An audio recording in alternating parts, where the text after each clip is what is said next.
LBC. Leading Britain's conversation. This is LBC. From Global's newsroom at 10 o'clock. Heavy fighting has been reported again in Gaza during the day, this time in the north of the territory. Thick smoke's been reported over Jabalia, which is home to a major refugee camp, after residents said persistent aerial bombardments and shelling from Israeli tanks had made up the fighting. President Biden has discussed the situation again with the Israeli Prime Minister Benjamin Netanyahu. Daniel Lippman is Politico's White House and Washington reporter. He's told LBC Mr. Biden's in a difficult political position. I think that among the Jewish community, they're still strongly pro-Israel and even supportive of the military campaign. But also, there are many Jews who still support and love Israel, but would like to have more restraint here. The UK Foreign Secretary says London and its allies will step up measures to tackle Iran's influence in the Middle East and especially the Red Sea area. Speaking to a Sunday paper, Lord Cameron said Houthi rebels from Yemen who've targeted cargo vessels using the trade route were just one of the groups being backed by Tehran, including Hamas. Further incidents involving ships in the Red Sea have been reported today. A group of elderly residents in a Scottish town which was hit by flooding earlier this year say they're worried they may never be able to return to their homes. 400 properties across the Angus area were damaged when record-breaking weather hit during Storm Babette in October. Flood prevention defences designed to deal with river levels of 3.8 metres were destroyed when its banks burst. Ian Stewart's house in Brechin was badly affected. We were flooded in 2002. We were out for 10 months. At that time, that was 20 years ago, a bit younger, a bit fitter. We were both fitter, but it's hard. It's just...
We really only have one another.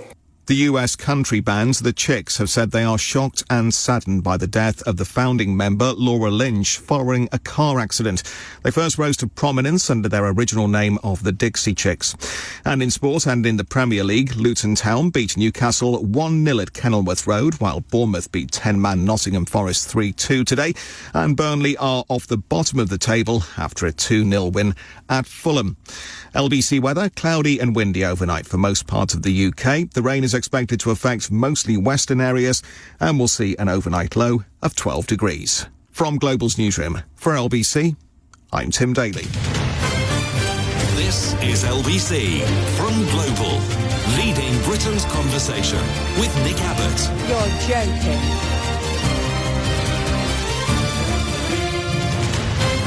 Well, let's get back to it. Did you see it? A man with short trousers whose jacket did not quite come down to his wrists was spotted pulling boxes of mince pies off the shelves of a London supermarket and apparently leaving without paying. What? Police Minister Chris Philp is scouring CCTV images and using facial recognition software to apprehend the culprit because under this government, no crime will go unpunished. Unless it emanates from Downing Street or Conservative head office or anyone who has or might in the future donate cash to the Tory party. In other unrelated news, Prime Minister Titchy Suit-Size went on one of his ill-advised PR stunt outings to a place where normal, non-billionaires go and looked about as comfortable as he always does around people who aren't as rich as him. He had one of his people post the video to Twitter where they made out that the 6 boxes, each containing 6 mince pies, was being bought by him for frontline workers. That is 6 times 6, which is 6 times 6, like carry the one. Well, let's ask a maths expert. And 1. It's more than that. 2. More than that. 6 million. 6 million mince pies. Can you believe that? No. 36 mince pies bought in a rush because he doesn't care that much. Cameras and security trailing him, and it's been branded a PR stunt. Can you believe that? Yes. Fishy anorak was filmed in M&S Food in King's Cross Station, where he was seen walking the aisles, waiting to be served by an in-store butler. But they must have been ill or something, or they weren't aware that he was there because they did not appear, so he bravely pushed up his sleeves and picked the boxes off the shelf himself. It's as close to manual labour as he's ever got.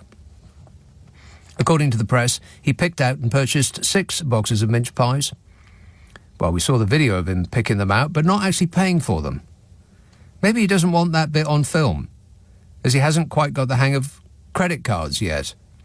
Or maybe he was waiting for a Tory donor to buy them for him. I mean, that's what Bodger would do, eh, Bodge? I can't comment on that. According to Sky News, they were bought to be handed out to key workers. I mean, how's he going to do that? Give 6 people a box each? Or open the boxes and then distribute the pies individually to 36 different people without washing his hands? Disgusting. And what's a key worker, by the way? Is it the work-shy layabout doctors and nurses that he's spent the last year demonising and blaming for the failure of the NHS? Or maybe it's the police, who he has spent the last year demonising and blaming for the failure of law and order. Or maybe it's the train drivers. No. This bloke's a billionaire, and he thinks that making a video of him buying 6 boxes of mince pies for one of his people to chuck at someone he doesn't know and couldn't care less about is going to make us change our mind about how his government has treated the good people of this country. He actually thought that pulling that embarrassing photo up would move the dial in his favour. What was that? What was that? I coughed. You? Yeah. That's the loudest noise I've ever heard in my life. How could I hear that through 3 panes of glass? Don't let me know. Don't want to know. Where was I? Oh, yeah, the delusion. The delusion is strong with this one. He's so deluded he thinks he can buy off the British public with a demonstration of confected generosity that's so miserly, so minimal, that it would have been better if he'd eaten the lot in front of a starving child and nicked the takings of the big issue seller outside the store.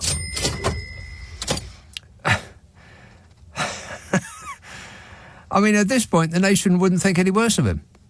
Our opinion has bottomed out. It can't go any lower. So what's he going to do next? Dress up as Santa and give a napkin to every home in the village as a reminder of the food they can't afford to buy anymore? Or maybe a framed picture of his mansion in California with the legend, "You could have this too if only you'd shorted a bank and made £100 million before marrying a billionaire." It's as simple as that. And as soon as he could get away after the footage was recorded, Tetchy then swanned off to one of his homes in his constituency in North Yorkshire, where he's expected to stay with his family until Christmas Day, waiting for a bounce in the polls that his people told him was bound to come from this wheeze. And how's that going, by the way? Oh, fabulous. Seriously, Fishy, I'd fire everybody around you. Actually, no. Keep them in place. I'm keen to see what they're going to get you to do next. A YouGov reporting voting intentions claims that Labour are on 44% and the Conservatives are on 25%. Wow. And the Express paper asked its readers what they thought. They said, "Is Rishi Sunak doing a good job as Prime Minister?" And those that said yes amounted to 23%, which is about accurate with the number of people that are considering voting Conservative, according to YouGov. 23% of those who expressed a preference, and keep in mind, these are readers of the Express. They said that 23% said that Rishi Sunak is doing a good job. Those who said no, he is not doing a good job, amounted to 73.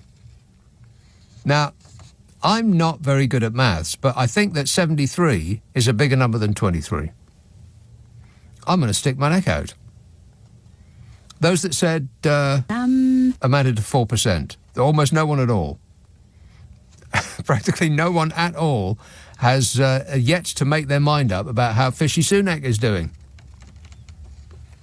I think he should tell us how he's going to run this country. This government will have integrity, yes, professionalism, yes, and accountability at every level. Every level.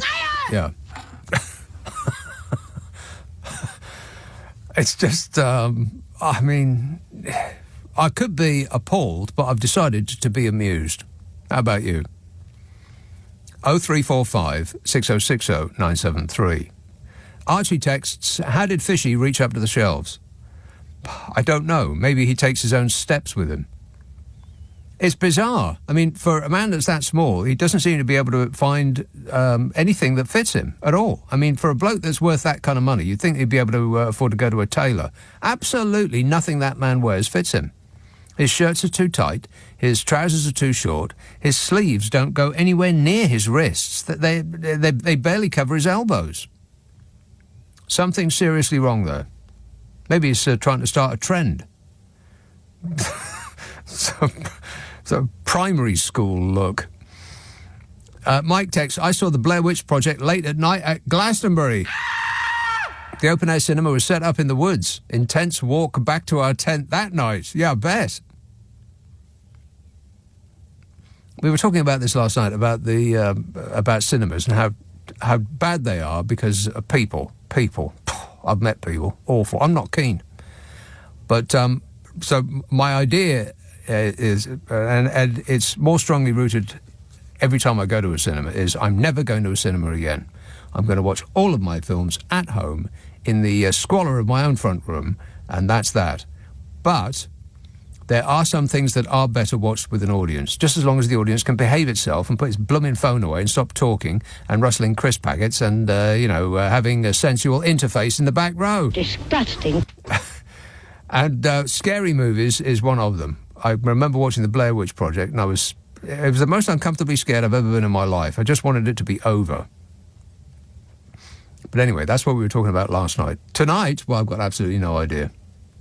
Adam says it was a buy one get one free, Your Honour. I just took the free ones. He just took the free ones. It was an honest mistake. I saw him pick them off the shelf and I saw him walk out the store, but I did not see him or anybody else pay for them. Curious. Why not?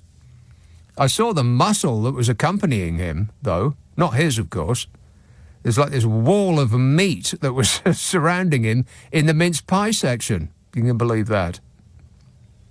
Oh, yeah, I'm just passing through. You know, all these cameras around me. What cameras? Daryl texts, it's a miracle of biblical proportions. It's 5 pies and 1 fishy that were allowed to feed 5 million. That were able to feed 5. I've screwed that one up. Sorry about that, Daryl. My fault entirely. Better luck next time. Tristan says, I don't know why you're all complaining. Titchy is displaying trickle-down economics in action. Yes, all over our upturned expectant faces. And Rose says, regarding last night's show, I loved one caller's delightful attempt to recall the title of the James Herriot series. He plumped for All God's Creatures Small and Large. I kept seeing a rabbit and a hippopotamus walking into the surgery side by side. Well, that would look silly. For the hippopotamus. And Dave says, I watched Butch and Sundance today for the first time after you mentioned it last night. It was great, he says. Yeah. It was great. I'm quite surprised that nobody came back at me last night in fury when I said that I watched the Barbie movie. I would have expected at least a few people to ring up in, a state of high agitation and advanced anger, just like flailing out, because that's what people do these days. Yes, I watched it. Yes, I've said it. There it is.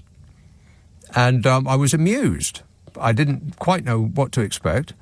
And I'm not really one for reading reviews because they always give away the best bits at the end. Everybody dies at the end. Bambi's mother gets shot, that sort of thing. They just can't help themselves. They always ruin the film for you. It's a case of I know something you don't know, like that. And it is about as childish. I mean, they could write a review without giving away any plot points, but they don't. They can't help themselves. Because they know something you don't know, and they just they want to make it plain. It's like a little game of superiority. Yes, I've seen the film, of course. Yes, I saw it in a preview cinema. There were snacks, so I refuse to read reviews to anything before I've seen the film, and so I just went ahead and did it. I put my money down, and it was squirted up my TV, and I'd say it's a thumbs-up film. It was actually, I say it softly, I can't believe I'm about to say this, it was actually more enjoyable than Mission Impossible. Oh, I've said it! 0345 6060, but the stunts weren't even remotely as good. It's just that Mission Impossible had this dead weight in the middle of it for about 20 minutes when they just were talking and talking and talking. Oh, when would it ever stop? Boring. Yeah, just throw yourself off another cliff, Tom Cruise, why don't you? 0345 6060 973, text 84850, email nicka@lbc.co.uk. If you're on Twitter, it's at LBC, Friday, Saturday, Sunday night at 10, Nick Abbott, LBC. LBC. This is LBC with Nick Abbott. Call 0345 6060 973. Tweet at LBC. Text 84850. I just want to tell you all how happy I am to be back in the studio, making a picture again. It's a radio show, dear. Marion says, I saw Donnie Darko late at night in a field in Glastonbury, and that was way more freaky than Blair Witch. Who's Donnie Darko? David says, to be fair to Rishi, his clothes do fit him when he buys them. It's just that he keeps getting smaller. Is that right? Tracy says, Rishi's tiny suits are designed to make us think that he's so huge he can't find clothes to fit him. I don't think it's working. No, I don't think it's working, no. Bromley, hello, Oliver. Hi, Nick. Good evening. How are you? Good, thanks. Excellent. I really just rang to... I wanted to wish you a happy Christmas. Thanks. I really enjoy your show. I've missed a couple of them lately. So I was just also asking myself, have you had your Christmas dinner or lunch that you usually have before Christmas? And what did you have to eat? Yes, I did, and I had the full thing, the turkey with taters and the carrots and gravy and stuffing. So what do you do on Christmas Day now that you've had your food and the alcohol and everything else? What would you do? What do I do on Christmas Day? What, the actual Christmas Day, the 25th of December? I will be working hard at trying to compile the A to Z list from the previous night, which takes forever because I have to check everything to make sure that it actually happened this last year, and then put it in alphabetical order, and it really takes all day long. So that's what I will be doing on Christmas Day. I'll be compiling the list from the previous night's A to Z of 2023. Fantastic. Listen, I really enjoy what you do. I enjoy your work. It's always fabulous to listen to you. I remember you mentioned Neil Rogers once. Yeah. And I've actually found some tapes that I was listening to, some old stuff. And your program is very, very similar. Yes. And I thought to myself, have you actually thought of who is going to replace you? Because you are quite unique in the few years when you fall off the conveyor belt. Well, thanks for Nick, you're quite unique. Yeah, thanks for bringing that. Yeah, thanks for bringing that up, Oliver. By the time I shuffle off the end of life's conveyor belt, then all of these jobs will be done by robots. Affirmative. Yeah, no doubt about that. Thanks a lot, Oliver. 0345 6060 973. Greg says, I remember a story my dad told me when he went to see the showing of The Exorcist at Beckenham Regal Cinema, and he missed the last bus and he had to walk home to Eden Park on a dark and windy night. Yeah? What's the story? There's no point in telling us that you remember a story and then not telling us what the story is, Greg. Or was that the story? He missed the last bus and he had to walk home. Is that it? Worst story ever. But I do wish you all the best. Westminster. Hello, Jane. Oh, hello. Jane. Merry Christmas. Merry Christmas.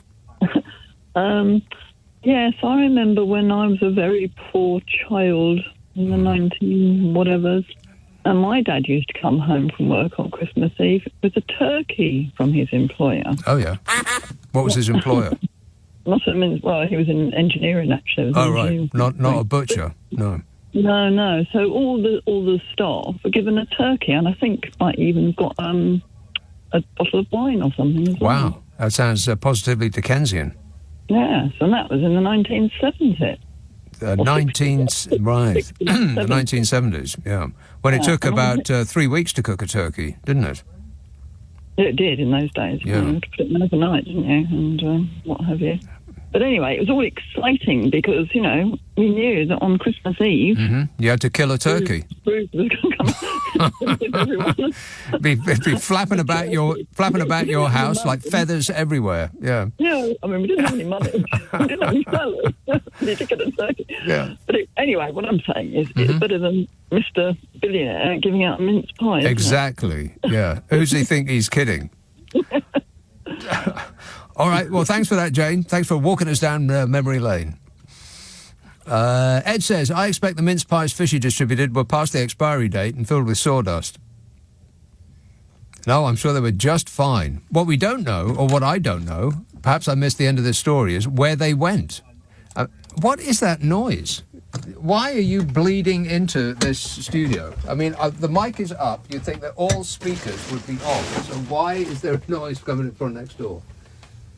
I mean, I'm not complaining or anything. You know me. Whinging and whining and moaning. I just wish that people would leave the studio in the same way that I do, in the manner to which it has become custom. That doesn't make any sense. In the manner to which you would... Shall I try it to finish this sentence? No.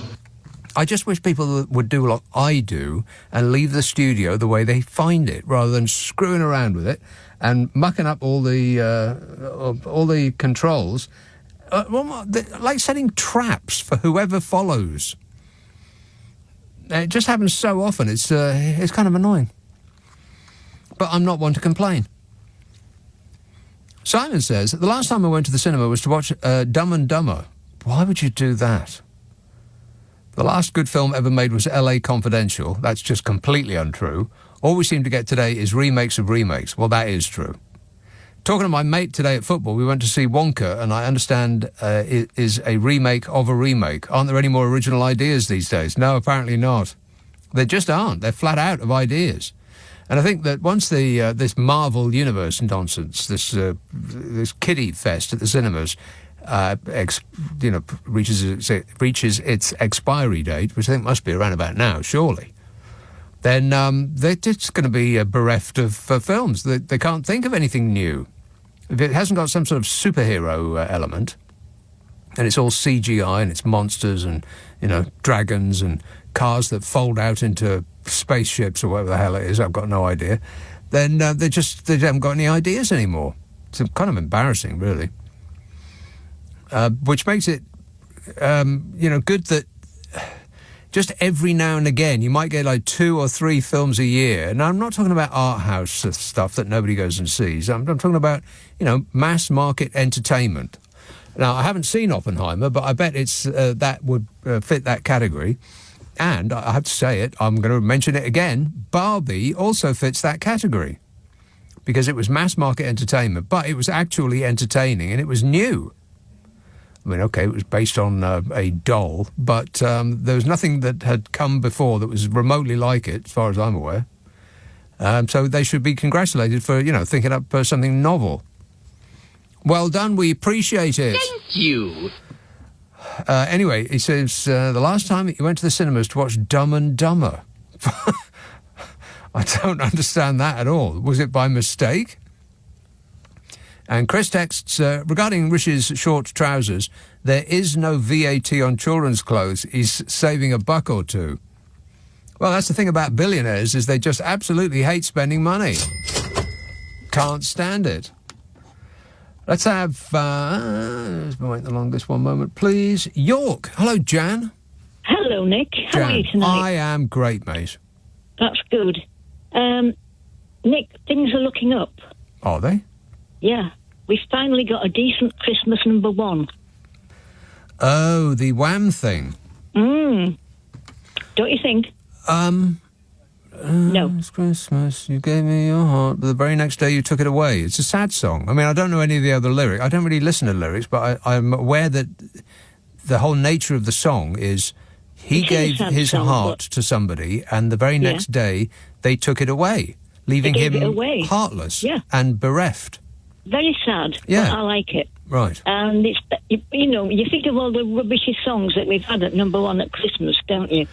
Like? Recently. Oh, recently? Well, I've got absolutely no idea. Recently, you could hold a gun to my head and I wouldn't have the clue about any of the top 10 or the top 100. Not one single one of the top 100 selling singles would I have any idea. I no idea. Not a clue.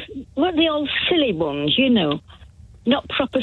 Well, I do recall Mull of Kintyre was number one for about 86 years when I was that was years ago, wasn't it? Yeah. And I never wanted to hear that song again after about the 50th time that day. Well, I don't like that one anyway. When it came out, I just never, ever, ever wanted to hear it again. And then I heard it just recently as part of the singles collection that Paul McCartney put out. It's like a double album of all of his singles. And the range of styles that he has mastered is just absolutely extraordinary. I mean, one song will be completely unlike the next one, and the one after that, and the one after that. And in the mix of all of that different music, Mull of Kintyre came up, and I thought, oh, all right, then I'll listen to it, see what it's like. It's actually a fantastic song. No, I don't like it. Well, I don't care whether you like it or not, Jan. Doesn't change the facts. Can I just talk about the cinema for a bit? Yes. You say you've stopped going, or you're going to stop going. I'm going to stop going, yeah. Yeah. I stopped going years ago. If I tell you this film that I last saw, you will realise how long ago it was. Earthquake? No. Do you remember Earthquake? Do you remember Earthquake? It was in Sensorround.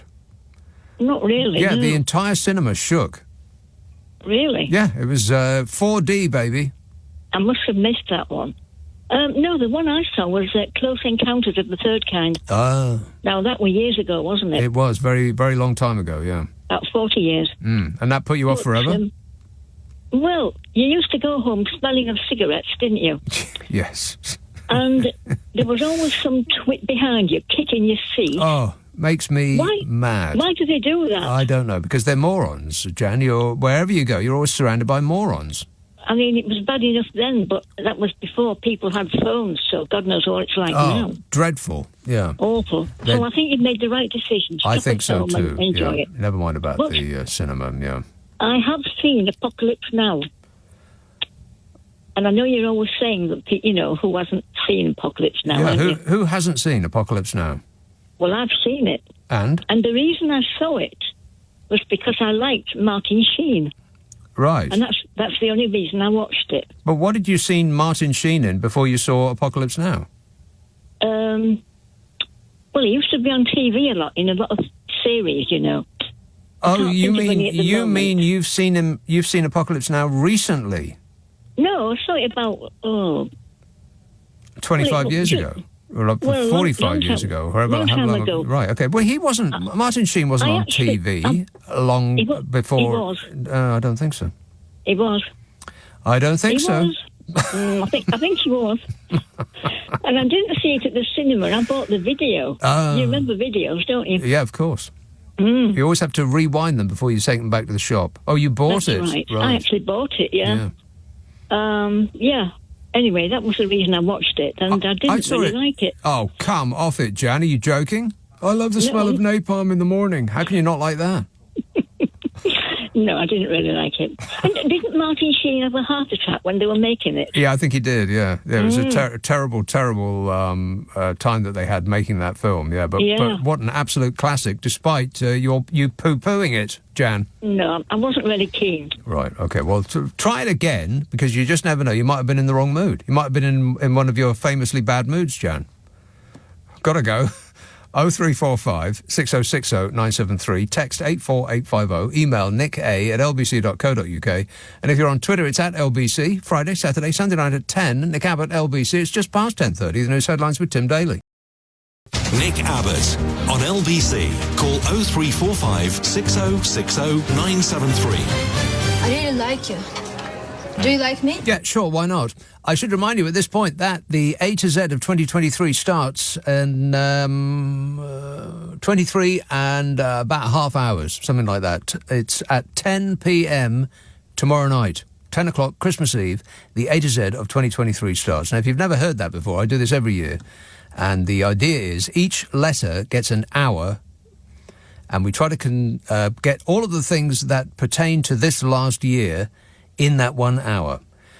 There are various strict rules that go with it, which are that you can't go forward, you can only go back. So if we're on A, you can't go to B, you have to go, we have to finish A and then, carry on. But if we're on C, then you can, if something has just occurred to you, you can go back to fill in the gaps in the A's. And there's a couple of other rules which escape me at the moment, but I will remember them on the day, don't you worry about that. It starts tomorrow, 10 o'clock, goes through to New Year's Eve, up to and including New Year's Eve. Each letter of the alphabet gets an hour, apart from the really difficult letters right at the end of the alphabet. They're all squeezed right at the end of the alphabet, which seems unfair. It seems like bad planning, actually. I want the person who organised the alphabet on the phone right now. I mean it. And come the new year, I will compile them all into an historical document. I do maintain that of all of the lists that you'll see at this time of the year, the only one that is the most complete is the one that I create with the audience of this show. And they're very, very fast programmes, and they're a lot of fun. I look forward to them all year long, and I know that a lot of other people do as well. Hang on, I'm going to cough.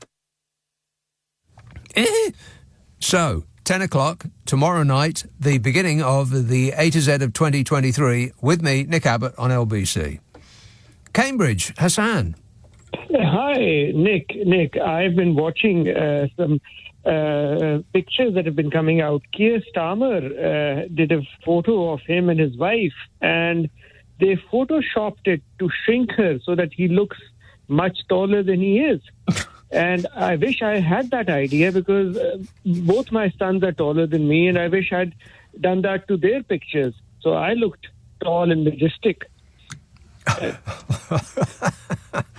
He shrunk his wife. Yes. What's the... So he looks taller. Where did you see this? Oh, you can Google it. It's everywhere, actually. You can just say Keir Starmer shrunk wife. You remember there was this old movie, Honey, I Shrunk the Kids? Yeah. So Starmer clearly is a fan. Honey, he shrunk the wife. The Labour Party, presumably on the orders of, or at least consultation with Keir Starmer and his team, have edited a photograph of the kid Starmer used on official Christmas cards, shrinking Starmer's wife so she looks shorter than him instead of considerably taller, at least in heels.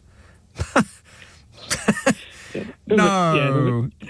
But, he's been working on his image, right? So he's gone to, I think, some Eastern European country, worn full sort of military dress, walked around in the snow to prove how serious and dangerous a man he is. Yeah. Because I think we really need him to man up, because I think as soon as Trump takes over, it will just be us fighting the Russians for Ukraine. Right. So...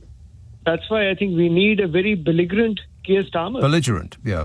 Belligerent, yeah. Man up, you say. Well, as long as you don't say anything controversial, Hassan, that's excellent. He is taller than his wife. I'm looking at, well, maybe not. I guess it depends on which picture you take, because in some, maybe it's just closer to the camera in some pictures where he does look taller. Maybe it's about perspective. Maybe it's just too much bleeping perspective. But there he is, his poor shrunken wife. They're trying everything, absolutely everything. They're flinging everything at Keir Starmer because, the Tories are clueless and desperate, which should be the follow-up to Dumb and Dumber, actually, shouldn't it? Clueless and desperate. And I have detailed files about that, so it's actually quite funny. The Telegraph tied themselves into a knot trying to go after him and failed with comic effect. And I'll get into that later. Well spotted there, Hassan. Keep your eyes peeled. Thanks a lot, mate. 0345 6060 973. Steph texts, Tetchy Tic Tac's short-sleeved jacket is all the rage. It's called bracelet length. Is it? Meaning that when he gets home to his mansion... which one? When he gets home to his mansion and adorns himself with expensive gold bangles, he can admire them without having to take his jacket off. Oh, I get it.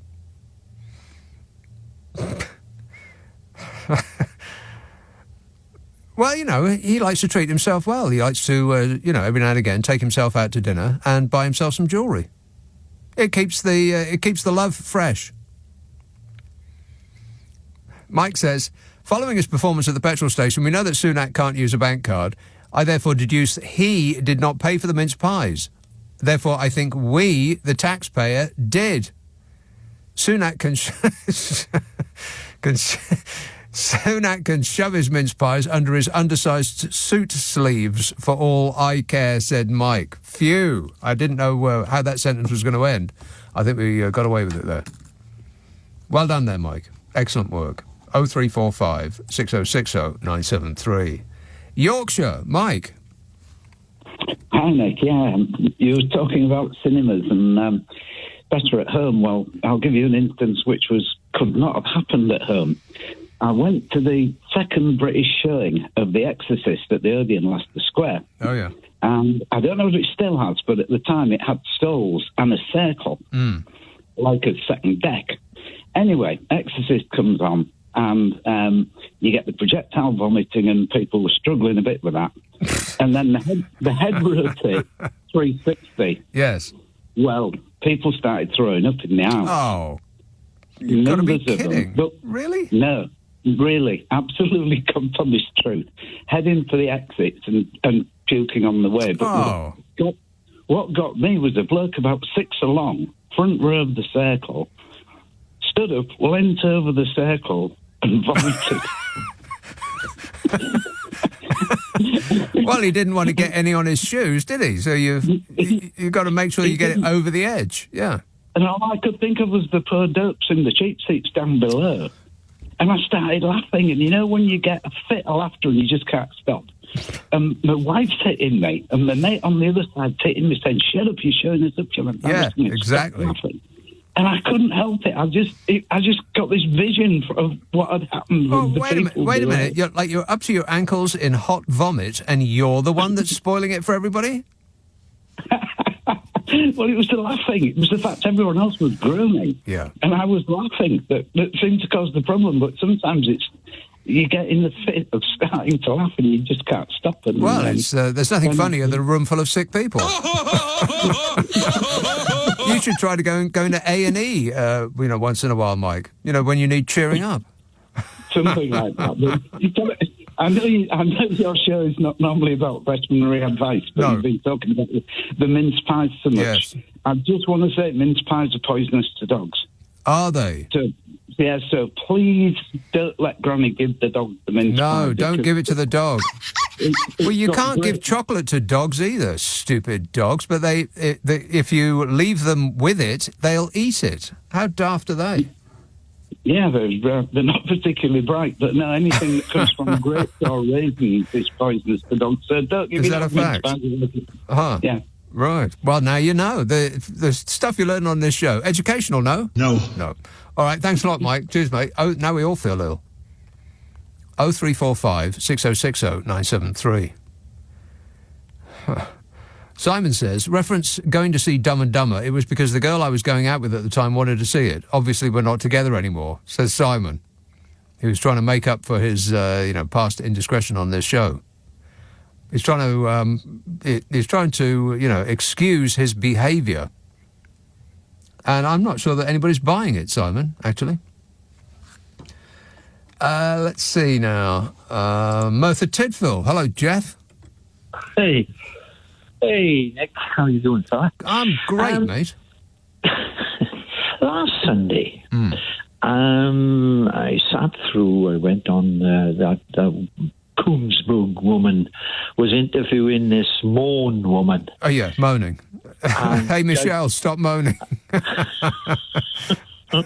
and there was this sort of trite silliness going on. It wasn't really an apology, just feeling sorry for herself, I think. And the end result, anyway, there was a few of us, a bit gobsmacking. Then it turns out she's shopping everybody. Yes, hilarious. Yes. I saw her tweet today. I mean, yeah, but what about this guy and what about that guy? Yeah. That's going to play well with the public. It's a good defence in court, isn't it? Look, you didn't do anything about that guy. Yes. He's done all that. Yeah. And, well, the thing is, I tell you what, I don't know if you feel the same way. I'm just wondering. I've gone through the week. It's a week now, isn't it? Sunday, tomorrow, sort of thing. And I just feel or sense that the outrage that I felt on Monday, it seems as if the UK, the outrage is sort of weakening. Dissipating, yeah. I'll tell you what it is, Jeff. It's the hair. Her hair, it looks like she spent £52 million on getting that haircut. I mean, it is fantastic. If that hair could act, it would be an Oscar Award winner, I'm telling you. Oh, no. Fabricant is hair. That's got to be the best. Yeah, the Oscar for special effects. No. This is an advert on for... Can I mention the name? It's a Dolmio advert. Mm-hmm. And there's a big lump of spaghetti being given some sort of animation, and it looks exactly like him. Yeah. But the thing is, what's happened? Is it Christmas that's coming that people are just not interested? I don't know. What riles me is that Michelle Mone, who's as far as I'm aware, is the only person regarding the PPE affair that is being investigated in any way, shape or form. Everybody else seems to have I don't know. I mean, they just have walked off into the sunset, pockets bulging. There seems to be a conspiracy of ignoring it amongst certain aspects of the media. Absolutely. Or if it's got anything to do with Boris Johnson, then there's like half of the media just will ignore it completely. Yeah. And it's a rank, corrupt, vile thing, which huge sums of money. The sums of money are astronomical. I want to be sure that Keir Starmer is going to actually action, against these people. I want to feel that he is actually going to do something about this, because we're not talking about millions, we're not talking about tens of billions. It's bigger than that. It's probably the biggest heist. And I'm not talking about Michelle Mone now. I'm talking about just the PPE scandal in general. It's the biggest heist in the history of robbery. Nobody has ever got away with more money in the history of thievery than has been perpetrated on the good people of this country. And people are just shrugging their shoulders, going, "Oh well, never mind." What else have you got to be furious about? There's probably somebody said something woke, I bet. Well, what about? Well, let's hope so. I mean, I'm all with you there. But what about Starmer wandering about in a uniform, waving Union Jacks, going out with tanks and stuff like this? They all do it. They all do it. Margaret Thatcher did it. Liz Truss did it. Absolutely. Bodger Johnson did it all the blooming time. Yeah. But when they do it, it's perfectly fine, and they're just being patriotic and loving our troops. When Keir Starmer does it, it's the most disgraceful thing that anybody has ever seen. And the Telegraph is going to explain why on pages 1, 2, 3, 4, 5, 6 and 7. Yeah. Have a good Christmas. All right, thanks a lot, mate. 0345 6060 973. Pete texts Oppenheimer, the most boring film ever. Bored me to tears. In fact, I'm still in tears, says Pete. Well, I'm not sure that that's the commonly held belief. I mean, lists that I've seen put it at the number one as the best film of the year. But, it just depends on what kind of mood you're in. The amount of films I've seen and given up after 5 or 10 minutes, thinking this is not a film for me, that I've then come back to later and I've loved. I've forgotten the amount of times that's happened. It's just a mood thing. Give it another go, Pete. Can't be that bad. Dave, although if we're talking about the follow-up to Blade Runner, it is that bad. I mean, I tried twice. It is that bad. The only good part in it... Well, spoiler alert. Warning. The only good part in it is when, what's-his-name gets punched in the face. That's my favourite part of that film. Up to that point, it's just him. What's his name? He was in Barbie, actually. That bloke. What's his name? The bloke? What's his name? Which bloke? Yeah, exactly. It's like about 2 hours of him just staring out the window, like supposedly thinking. What he was thinking, nobody knows. And then he gets punched in the face. It was my favourite part of the film. Tallahassee, Chegg. Here, hang on a minute, Chegg. Have I done the break yet? I don't believe I have. So I'll do that and I'll come back. Nick Abbott on LBC. Call 0345 6060 973. Who do you think you're talking to? I am talking to a bloke called Chegg in Tallahassee. Chegg. Hello, mate. Can you hear me? Yes, I can. Go ahead. Sorry. Yeah, first up, Happy Christmas. Happy Christmas. I've got to say I'm chuffed. I'm chuffed to be talking to you. I've been meaning to do this for ages, which means that I can cross this off my New Year's resolution list now. Okay. Yeah, well, it went on there in 2010. It keeps rolling over. Right. So finally.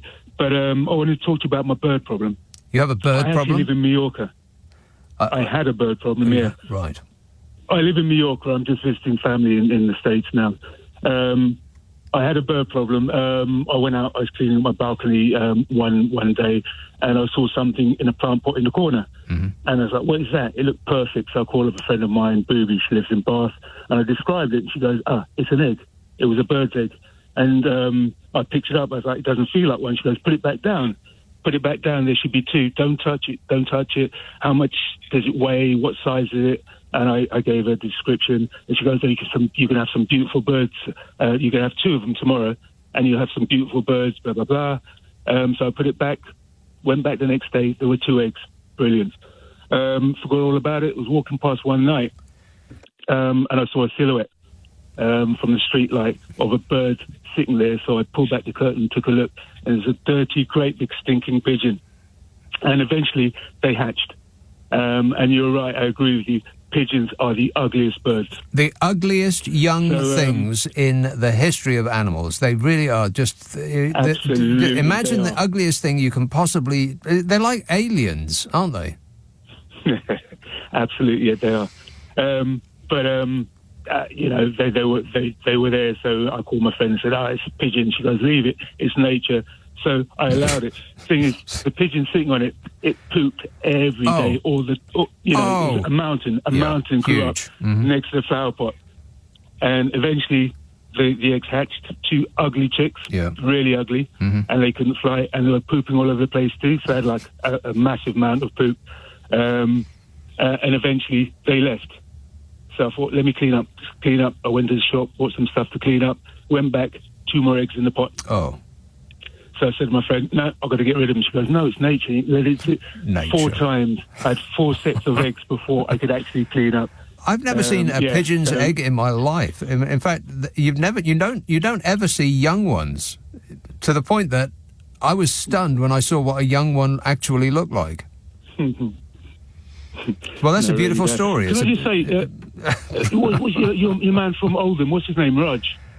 I just call up and say, I agree with you, they're ugly. Raj, he, I'm not slagging him off now, he reminds me of Mr. Mackey. No, that's it. Okay, that guy. Yeah, don't take drugs. Okay, that guy. All right, thanks a lot, Jed. What a beautiful story of poop. Andy says, scariest film was American Werewolf in London. Oh, come off it. No, it wasn't. When I was 10. Oh, when I was 10. Right. When he was 10. That makes sense. I'm now 52 and friends with the actor who played the wolf. As in, wore the costume in the opening attack on the moors and the end scenes in the cinema and the killing of it in the London alley. What? Don't tell us. He also puppeteered the undead body in the cinema. Huh? He puppeteered the undead body in the cinema. What does that mean?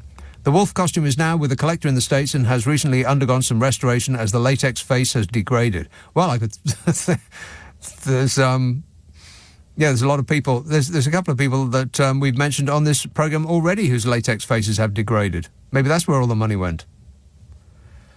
0345 6060 973. Let's have Northwich. Alice. Oh, hello, Nick. Yes, it was what you were saying earlier about the disappearance of the tens of billions of pounds worth of money, for which a Treasury Lord, a Conservative Treasury Lord, absolutely resigned. Because under Sunak being Chancellor, £29 billion a year going out. But earlier this week, 2 police officers were convicted of misconduct in a public office. And what they had been doing was deleting CCTV footage so that people would not be convicted of relatively minor motoring fines. Right. But they've been sent to prison for, I think it's 2 and 4 years. And then what Johnson and Sunak have been doing, this is misconduct in a public office, and yet it's a criminal offence and nothing is being, do we have a director of public prosecutions or do we not? Alice, you know as well as I do that none of those people are going to go to jail. They will go to the House of Lords. You know that as well as I do. Well, but Michelle Moon is in the House of Lords, and even so, she's subject of criminal. And eventually, and I hope, I do hope that Keir Starmer can be got in, and I do hope that once he's got in, as you say, that he will be going after them. Yeah, but do you believe that he will? Because I don't. I think that all of these people that have got that we haven't mentioned yet will get away with it. And they know it, and we know it. I hope not. I mean, he was a DPP himself, and everything I've heard about him, he seems. You tell me different, but everything I've heard about him so far, he seems to be a decent sort of guy. Decent-er. Let's put it like that. Right. Well, you obviously know stuff. Perhaps you know things I don't know. No, I'm just saying he's decent-er than what we've been used to these past 13 years. Yeah, well, it would be difficult not to be. Well, exactly, yeah. But I'm holding out zero hope, Alice, none whatsoever, that any of the people that have taken vast sums of money, probably the biggest heist in history, from the good people of this country, I don't think that a single solitary one of them is going to go to prison. Well, I'll save you time. I'll skip to the end, and the conclusion will be lessons must be learned, and nothing further will happen. Betcha, betcha, betcha. Thanks, Alice. 0345 6060 973. Nick Abbot, LBC. On your radio, on Global Player, and Play LBC. Leading Britain's conversation. This is LBC. From Global's newsroom at 11 o'clock. President Biden's had more talks with the Israeli Prime Minister Benjamin Netanyahu after a day of fierce fighting in the north of Gaza. Reports say the military action has been concentrated on the city of Jabalia, which is also home to a major refugee camp. Earlier today, the Palestinian Health Ministry said 201 people have been killed in the territory during a 24-hour period. Dr. Halima Begum from the charity ActionAid has told LBC nobody is safe from death there. Hospitals are being bombed, so here is such a dire situation where even if you survive the bombing, even if you manage to take an injured child or a pregnant mother to hospital, the hospital is no longer standing. It is dire. We need an urgent ceasefire now. The Home Secretary has apologised for joking about spiking his wife's drink with a date rape drug. A spokesperson for James Cleverly says the comment by him at a Downing Street reception was clearly meant to be an ironic joke. It came just hours after the Home Office announced plans to crack down on spiking. Several people have been injured during a shooting at a shopping centre in Florida. Police say the suspects believed to have got away from the scene in Ocala, located about 80 miles northwest of Orlando. The Czech Republic has observed a national day of mourning following Thursday's shootings in Prague, which left 14 people dead. The gunman, who was a student at the university where it happened, has also been linked to the murders of a man and a 2-month-old baby last week.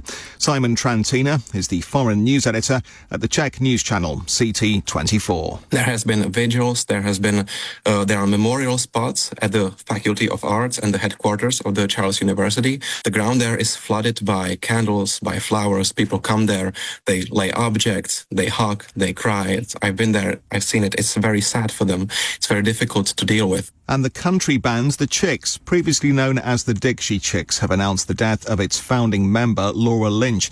She was killed during a car accident in Texas on Friday. LBC weather, cloudy and windy overnight for most parts of the UK. The rain will particularly affect western areas and we'll see an overnight low of 12. For Christmas Eve, spells of rain across southern and central parts of England and Wales. Scattered showers elsewhere, but mild with sunny spells and a high of 15 degrees. From Global's newsroom for LBC, I'm Tim Daly. This is LBC from Global, leading Britain's conversation with Nick Abbot. Hello, boys.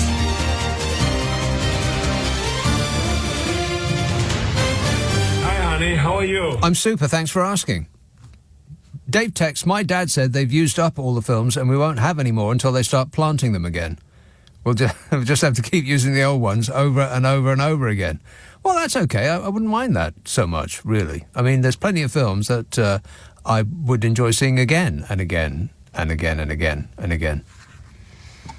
Christine says, I saw The Exorcist in the early 1970s. Quite a few people were running out of the cinema and screaming. The auditorium started off full, 500 people, but by the head spin... What's the head spin? Oh, the head spin, as in... Right. On screen. A head spin on screen. By the head spin, the house was less than half full. A lot of people fainted, including medallion men. It wasn't that scary, was it? I mean, I suppose it maybe was a bit, but I think people get into a sort of... they work themselves up into a mass hysteria. And that is one of the good things about going to the cinema, is because you feed off the emotions and the feelings of everybody that's around you, which makes comedies funnier and scary films scarier than if you were seeing them in the squalor of your own front room, for instance. But it's just that in order to be surrounded by people, you would have to be surrounded by people, and people are awful, as has been previously explained. London, Wackass. Hi, Nick. How are you? Good, thanks. Thanks for taking the call. No, I mean, the two answers to the questions that's been going on the show. One, the scariest movie of all time is going to be the original Exorcist. I mean, that's a no-brainer. Okay. No arguments on that. Secondly, I mean, what I wanted to ask you is, what do you think we should be doing as the members of public who keep voting these numpties into power? Yet we have to listen to these people be the moral authority on political situations around the world, yet filled with corruption themselves, Yeah. using our taxpayers' well-earned money to fill one's own pockets. Yes. And without any remorse, without any repercussions. No. I mean, the lady prior to my call, Jimmy, she made a very good point around the two police officers now facing jail time because of breach of whatever code, and these guys break it on a daily basis. Yeah, it seems a bit extreme, though. Here's the story. 2 former members of the police staff have been jailed after they worked together to delete speeding offences. I mean, is that such a big deal? Samantha Halden Evans. In comparison to what? Absolutely, you're absolutely right. In comparison to what to these guys are doing, to what Mr. Sunak and Mr. Johnson and various other hundreds of millions people, of pounds being funneled into the pockets of friends and family and donors. Yes, it just That's got what we know spirited. Exactly. Yeah, those are the known knowns. Never mind about the unknown unknowns. You know. I'm a banker by trade. Oh, a I'm banker? Not one of those bankers that take away that take. No, hang on, let me put it into context. I'm not one of those bankers that take away £100,000 bonuses. I'm a risk manager. It's my job to manage the risk for the financial institution that I work for. Now, it is down to us to make sure that we minimise the risk so that we don't repeat the mistakes of the past. Yes. Right, the credit crisis, various other things. A risk manager. Now, hang on a minute. Hang on. A risk manager. That sounds like somebody who just crunches numbers. You sound like the kind of person who could get replaced by a robot. Affirmative. Did you think of that? Think of that risk? Well, you know what? That's why I've actually told my son to not follow in my footsteps and go towards cybersecurity and follow in his uncle's footsteps instead. But you are absolutely right. I have no doubt in my mind that people like me will no longer exist in the financial services sector in the next 20 to 25 years. Yeah. What's the financial services? The last of my generation. What's the financial services sector's thinking on the subject of climate change, for instance? Because I think people they fall into 2 camps. People either believe it or they don't, and the ones that don't can't see any evidence that it's anything other than weather. But I bet the insurance companies can, and I bet that there will become a point where you will not be able to insure your house or your car or yourself or any of the above if you are in an area where the insurance company has detected some of the effects of or will predict some of the effects of climate change. And then people will believe it. You're absolutely right, and there are large tier 1 investment banks have started to put a lot more towards climate change. There is actually now departments being set up known as climate risk management. Yeah. So they have realized that this is not just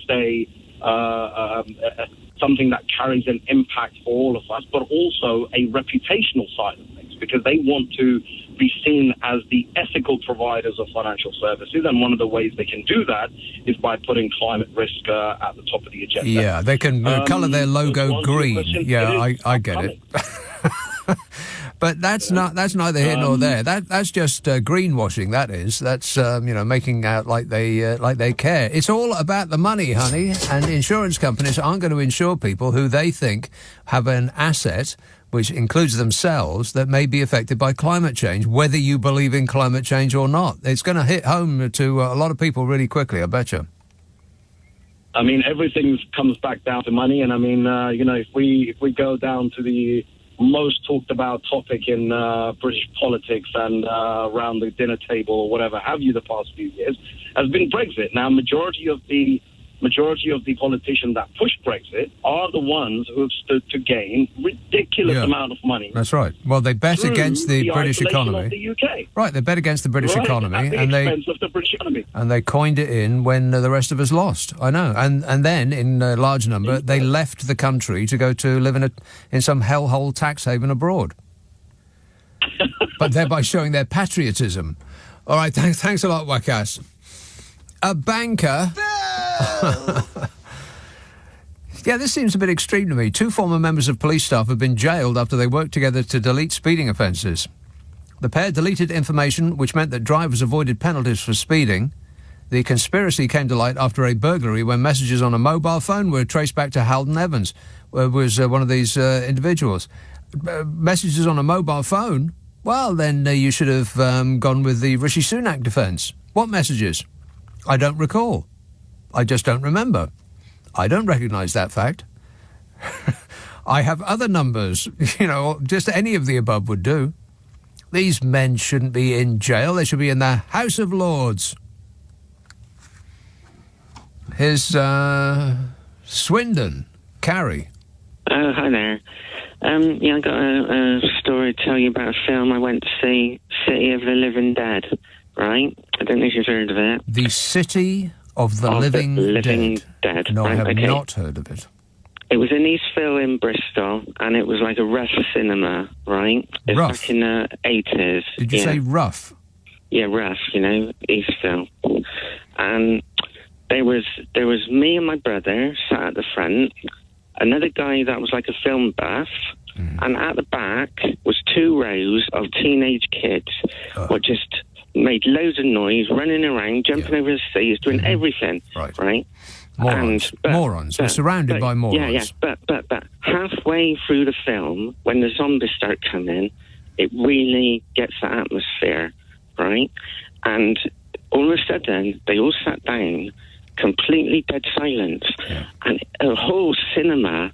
It was like, I'm shaking now just thinking about it. Right? I've seen it on DVD, but in the cinema, it was scary. You feed off other people's fear. Yes. Everybody who's no City Living Dead, they will know what I'm talking about. It's the one you made after Zombie Flesh Eaters. Oh, Zombie Flesh Eaters. No, I've never heard of that one. That was the first one. Never heard of that one either. I'm shaking. I got to go. I'm shaking too much. Okay, well, you want to pour yourself a nice cup of tea there, Carrie, and calm down a bit. No, I've never heard of either of those 2 films, and I'm definitely not putting them on my list. But thanks for the good suggestion. 0345 6060 973. Detectives found evidence that this individual, Samantha Halden Evans, was deleting details so that people, many of whom were known to her, or one of the other people, the police persons, they were known to her or the other bloke and avoided fines or prosecutions for speeding. Can you believe that? Knowledge on whether particular speed cameras were active or not in Staffordshire was also passed on to others by Halden Evans. Well, I mean, okay. They were jailed for 4 years. That seems over the top, doesn't it? Particularly as absolutely everybody that has stolen billions of pounds from the good people of this country is going to get away with it. They're not going to suffer any privation. No punishment will be levied on those people. They will, at the very most, go to the House of Lords, not to jail. Or they'll be given a title and a funny badge. And somebody got put in jail for 6 months for walking slowly the other day. You see that? I think that this is part of their, we're going to crack down on crime. What they mean is they're going to make an example out of a vanishingly few number of people that they do almost by accident catch in order to, create a headline or two. Oh, this is the Conservative Party. We are the party of law and order. Just please disregard your experience in that regard for the last 13 years, because now we're serious. Right. Liz text, there is a nice photo of Maloney, Sunak and the Albanian Prime Minister, which is 201 centimetres tall. What, the photo? It looks like a granddad talking to his grandchildren, or taking his grandchildren for a walk. P.S. I don't know why autocorrect changes the word Sunak. Autocorrect. What's wrong with me? P.S. I don't know why autocorrect changes the word Sunak to snake. Do computers already know more than humans? Yeah, well, we knew he was a snake before we let him in. 0345 6060 973. Text 84850. Email nick@lbc.co.uk. If you're on Twitter, it's at LBC. I should remind you that the A to Z of 2023 starts tomorrow at 10 o'clock. And we will put those shows up, as we do the Friday and Saturday night shows, we'll stick them up the internet as podcasts. The idea is that we take the news and the ads out, which means it takes less time to listen to. so you'll use less electricity. And with the money you save, you'll be able to buy a ticket to Evil Dead People 3, or whatever it was that last person said. 0345 6060 973. Nick Abbott, LBC. LBC. Nick Abbott on LBC. Call 0345 6060 973. You don't know what you're talking about, do you? No. Rishi Sunak is facing a growing plot from outraged Tory MPs who fear a Labour landslide at the next election, screams the Daily Express. Or, put another way, outraged Tory MPs can't get it into their heads that the country hates them like poison because of everything they've done to us for the past 13 years, and not just because Titchy Suit Size is terrible at his job. There. Fixed it for you. Sunak, it says, could be heading for a disaster akin to having his servant clean one of his cashmere hoodies on a hot wash instead of the woolens cycle. He says that an election will take place in 2024, as in next year, and we will not have to wait until the last moment in 2025, assuming we're allowed to have another general election and it's not cancelled for our safety. Of course, if the polling is still dire, he could simply pass a law that says it is not 2024 until he says it is. I mean, it would break all the laws of physics, but only in a limited way, so that's all right then. Many close to the Prime Minister are reportedly calling on him to wait for the autumn of next year to call an election, hoping to win the voters back by then. And how will they do that, you may ask? Well, assuring us that this government will have integrity, professionalism and accountability at every level. Yeah, because we're bound to believe that. But Sunak could be avoiding an early election to stop it triggering an attempt by disgruntled MPs to topple him, says the Express, which would mean that he is putting his own interests above his party's interests and his party's interests before the country's interests, which sounds very much like him. Putting himself first is his number one priority. Under my leadership, the government's priorities are your priorities. You keep getting that wrong. Wrong way round. Winston says, I read 1984 when I was 11 and it terrified me. I was so relieved when we reached 1985, I didn't know that 1984 wasn't going to happen until 2023. Dave says, the great train robbers were hounded to the ends of the earth and banged up for simply ages. But this gang of banditos will sail off into the sunset in yachts that we paid for, scot-free. And Buster and his amateur crooks only took 14 million quid. Yeah, and then went to sing with Genesis. Rock and roll! You believe that? Southall, Manesh. Hello, Nick. How are you? Great, mate. I'm glad you are. I just finished my last day of work before Christmas. Oh, yeah. I thought I'd have my last chat with you and make it a nice end before Christmas. And how was the last day of work? Was it a bit like the last day of school? You didn't really get anything done? It was like kind of interesting. I done a sale. I'm an estate agent. So I just completed on a sale. So I met up with one of my landlords, just to digress a little bit. Oh, yeah. But it's kind of funny. He's an ex-comedian. And when I chatted with him, we started talking about when you go to the pub and you meet friends, what do you want to talk about? And I always said to him, I want to talk about happy things. Yeah. And he said, yeah. And he gave me a little trick. He goes, what we used to do, we used to have a penalty. He's a lot older than me.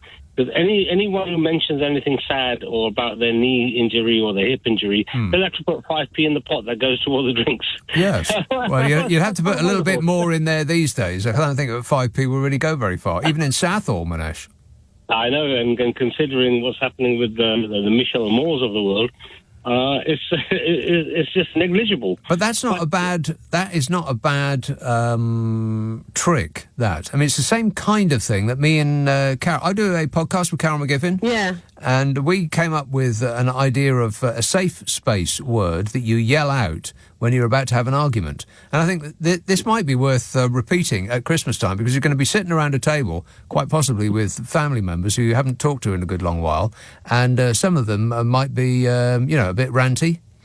It is possible that they are, that you are related to ranty people who have a political opinion that does not coincide with your own. So rather than yelling at each other across the turkey, what might be a good idea is if you all come to an agreement that any one of you at any time can yell out the safe space word, and then you immediately have to start talking about a topic that you pluck at random from a glass bowl.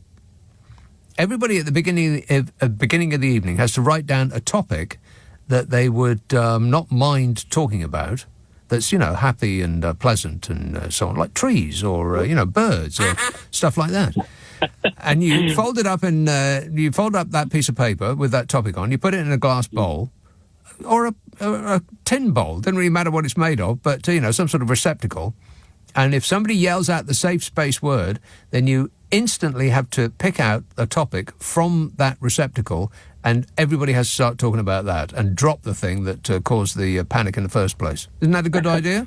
I like that. Well, what about this James O'Brien idea? Didn't you have to pay £5 every time they mentioned the Brexit word or something like that? James O'Brien? Yeah, on your show, on LBC. I had to pay £5 every time you mentioned Brexit. I think so. I think that's the case. He must be broke by now. I don't know. But look, on this Michel Moore thing, it's kind of interesting that from the first initial inspection of this, it just raises awareness that when you're giving a PPE contract to someone, and all of a sudden, someone just sets up a new company, limited company, days before they awarded the contract, that just spells like... Yeah, it smells a bit off. Yeah, that's right. Yeah. It happened over and over and over again. I mean, the amount of people that coincidentally were associated with Tories and the members of this regime, the amount of people who set up a company whose only assets were a desk and a telephone and £5 in the bank, and then they were gifted a contract of hundreds of millions of pounds to provide an item that they had no experience of doing, then, that's ringing alarm bells with me. Well, Nick, alarm bells aside, if you were to go to a bank manager with a proposal like that, I've just set up a company, I know nothing about PPE, but I'm going to do this, I'm going to make millions. Yes. The bank's going to lend you money. They would have one of their heftier assistants chuck you out onto the street. The worst thing is, Nick, as opposed to this, you got pensioners who don't buy a TV license, who can't afford it, and they're going to go to jail Prison. Or whatever, get out of the house. It's ridiculous. It is ridiculous. This is a silly country now. I know, but where do we go, Nick? If you're going to leave here, where do we immigrate to? Where can you go? I don't want to go anywhere. I would prefer that the country and its leaders changed to suit me, rather than me have to leave to find another country that, fits me better. Yeah, but unfortunately, I think you and me both are going to be facing that situation where one day it's unbearable here. I'm serious. I'm not joking. Just can't stand it anymore. Yeah, well... I'll start a limited company for immigration to Portugal, and I'll make billions of pounds out of it. How about that? Portugal. OK, I'll see you at the airport. Thanks a lot, Manesh. 0345 6060 973. Portugal's not a bad destination. We could go up to Nazaré and watch the waves with the surfer dudes. Groovy. Yeah, it's like warm there, and I'm sure they got food of some sort, no doubt.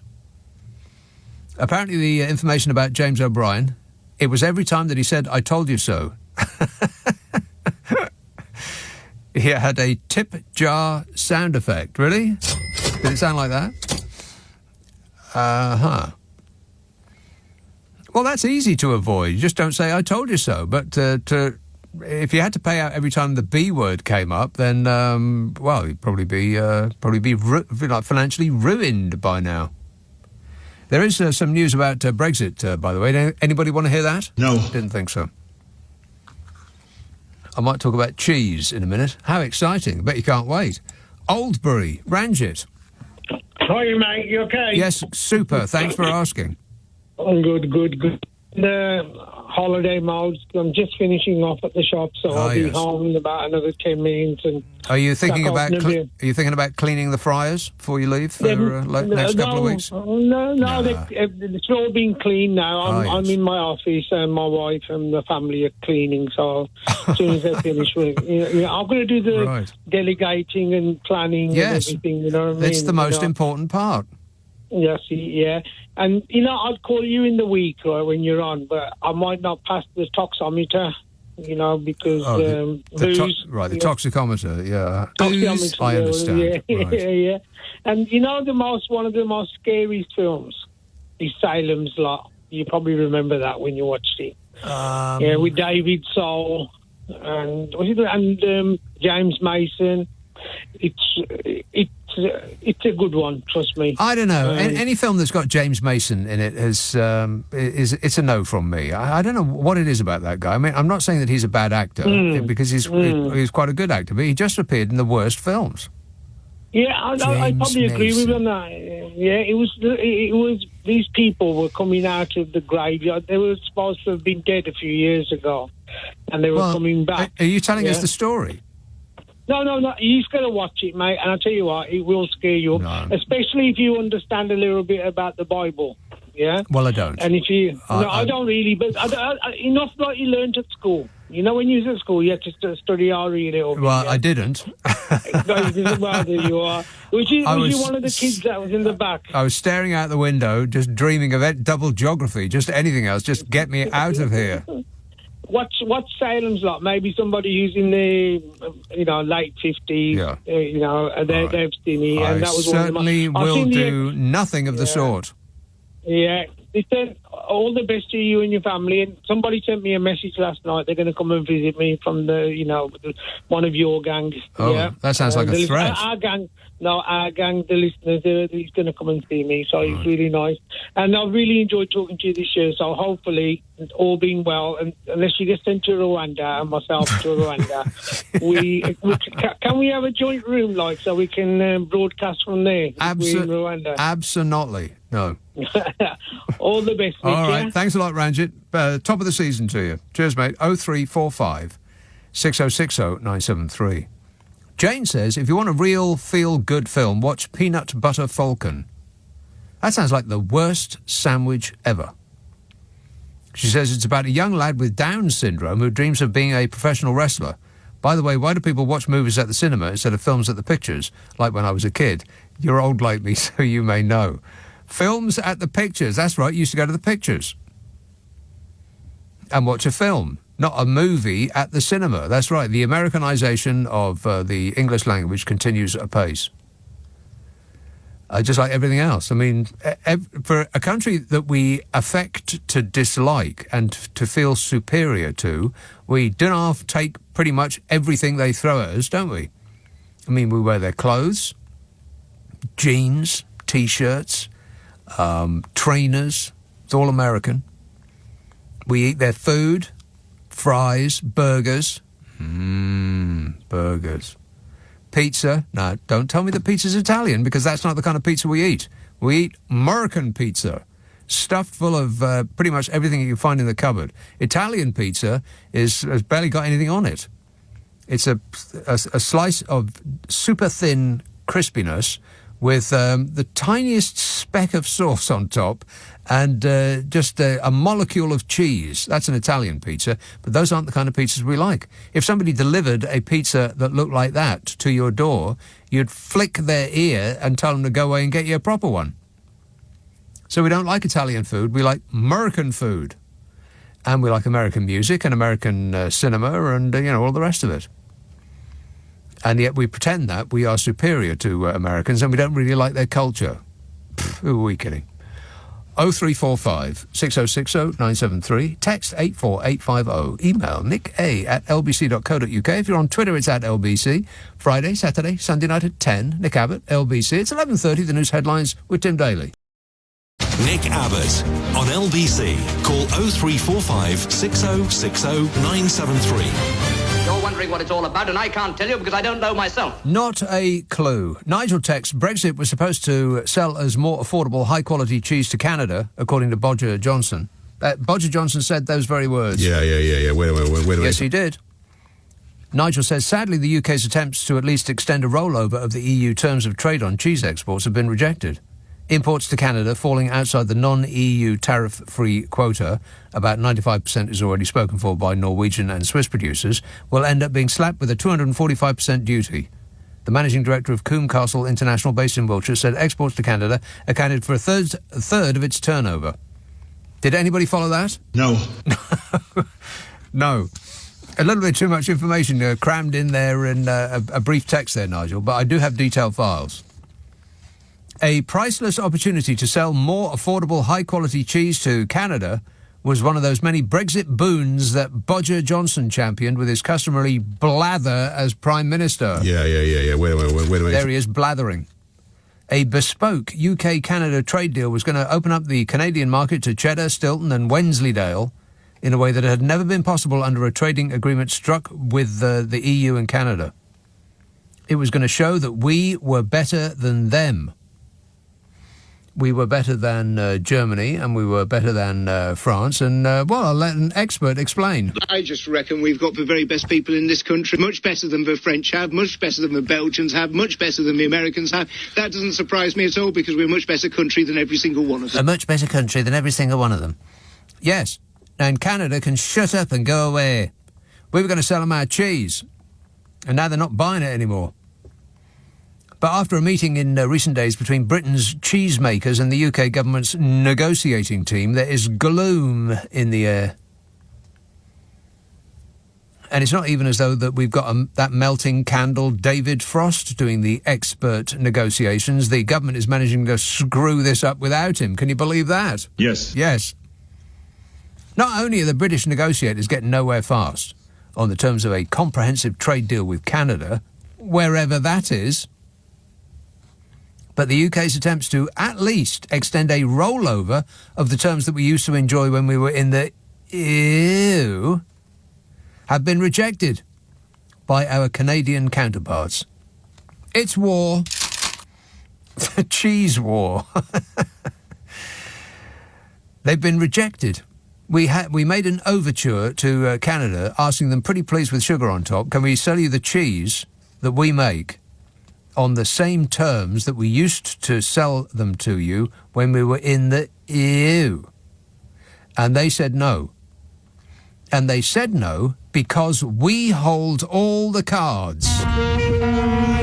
We will march into Johnny Foreigner's country and tell them what we want because we're British, damn it. And they will be awed by our magnificence. And when we are finished telling them our demands, they will say no. Or non, merci, depending on which part of Canada we're in, and we will get nothing, because their dim foreign brains cannot grasp who has the upper hand here. A previous arrangement maintaining healthy tariff-free export quotas on cheese is going to come to an end in a couple of days' time, the end of this month. And it doesn't have anything to replace it, because that arrangement was with the EU, and we are now free to do trade deals outside of the EU. It's just that no other country worth talking to wants to come and do one with us. Freedom! British cheese exports will, from the 1st of January, default to the non-EU tariff-free quota. They only take in just so much. And about 95% of that quota is already spoken for by Norwegian and Swiss producers of cheese. Now, Swiss cheese, yes, I'm fully on board with Swiss cheese. You know, what with the cows with the bells on, and climb every mountain, and lonely goat herd and all that stuff. But Norwegian, who wants to eat Norwegian cheese? Disgusting. Well, Canadians, apparently. Imports into Canada falling outside this quota are going to end up being slapped with a duty of, get ready, grip onto something firm, 245%. What? Yeah. 245% tariff on the cheese that we make in this country going into Canada. After months of reassuring words from the Trade Secretary Kemi Badenoch about working on a deal, the government is now advising cheese exporters on how to prepare for the worst. I mean, it's funny, but it's not funny. Kemi Badenoch. I mean, she seems so assured, doesn't she? Self-assured, you know, what with her everything. And yet, at least on the issue of trade, she doesn't appear to know what she's talking about, which is alarming because she's the Trade Secretary. Oh, no. Yeah. They must simply stop making cheese, is the suggestion from the government about our cheese exporters. All you have to do in order to prepare for the worst is, you cheese exporters, all you have to do is simply stop making cheese. Start making umbrellas or traffic cones or something, the government said, adding, stop bothering us, we are filling out our expenses forms. Darren Larvin, who is managing director of Coombe Castle International, a cheese manufacturer based in Wiltshire, said exports to Canada accounted for a third of his turnover. A third. Wow, that's almost 30%. He said, we've been trading for 40 years with our trading partner in Canada, but it is all at risk. Coombe Castle received the King's Award for Enterprise in International Trade in April 2023. They've already had to set up a Dutch company in order to sell into the European Union, and that means they're paying taxes in the Netherlands, not here. They said Brexit has not brought any opportunities. No good has come of it. What do you think, Smug? I don't know anything. He doesn't know anything. No good has come of it, said the managing director of the cheesemonger out of Wiltshire. By which he means that Brexit has brought many opportunities to earn less and employ more people in Europe, because employing them here would be like painting the walls in the staterooms of the Titanic. Doesn't matter how good a job you do, that ship's going down. Other well-known cheesemakers affected by the government's failure to strike a deal include, but are not limited to, Neal's Yard Dairy and the Snowdonia Cheese Company. A 245% duty on cheese imports would add roughly an extra 50 quid to every kilogram of cheese. And as other cheeses from other countries will be available on the shelves of Canada, no one's going to be buying British anymore. Another Brexit victory. The Department of Business and Trade said everything is going very well, and anyone attempting to suggest otherwise is looking at a 1 to 2 year stretch. Why are we letting them get away with this stuff? It just blows my mind. You think that the French would allow its government to get away with this stuff? Dave texts, I'm still reading that the actual Home Secretary made a date rape joke about his own wife, and he told it to the female guests and added that it was not really illegal if it's only a little bit. He didn't say that, did he? Wow. What's going on in his head? If a comedian said on stage, you'd think he was in character, but if a Home Secretary says it at a Christmas party, you can't help but think he probably should be in jail. Well, I didn't know that bit. If it's not really illegal if it's only just a bit. Wow. I mean, when I first heard that story, I thought, oh, come on, it's just a joke. But, I mean, there's jokes and jokes, you know? Oh, God. You click the wrong thing these days, and you're now in a doom loop of, we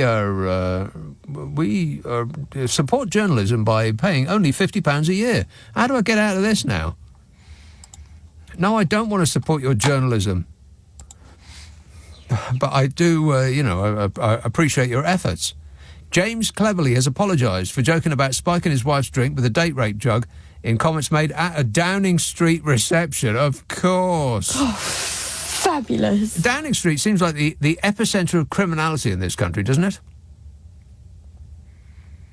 The Home Secretary's remarks came just hours after the Home Office announced plans to crack down on spiking drinks, when somebody puts drugs into another person's drink or directly into their body without their knowledge or consent. James Cleverly told female guests at the reception that a little bit of Rohypnol in her drink every night was not really illegal if it's only just a little bit. So says the Sunday Mirror. He also laughed that the secret to a long marriage was ensuring your spouse was someone who is always mildly sedated so she can never realise there are better men out there. Wow. Warning, warning. At least he hasn't got a job where he's, doing anything important. Oh, no, that's right. He's the Home Secretary. We're all in great danger. I was going to say I can't believe it, but you know what? I absolutely can believe it. Every day in every way it gets more and more alarming, don't it? I think we'll probably wake up and it'll all have been just a hideous dream. I can't wait till we wake up. God, it'd be marvellous, won't it? 0345 6060 973. Text 84850. Email nick@lbc.co.uk. If you're on Twitter, it's @LBC. Friday, Saturday, Sunday night at 10. Nick Abbott, LBC. Nick Abbott on LBC. Call 0345 6060 973. Everything is going extremely well. You bet your life it is. Will texts the following. Maybe if Rishi mussed up his hair, slept in his clothes for a week, untucked his shirt, was unfaithful to his wife, pitched a national monorail costing squillions of pounds that will never get built, things might start going his way. He's got the lying bit down already. Yes. Yeah, excellent work on the lying bit, Titchy. It's all of the other stuff that you need to get right. You should be 110% on it. I am totally 100% on it. OK, only 100%. Well, better than nothing, I suppose. It's all we can expect. 0345 6060 973.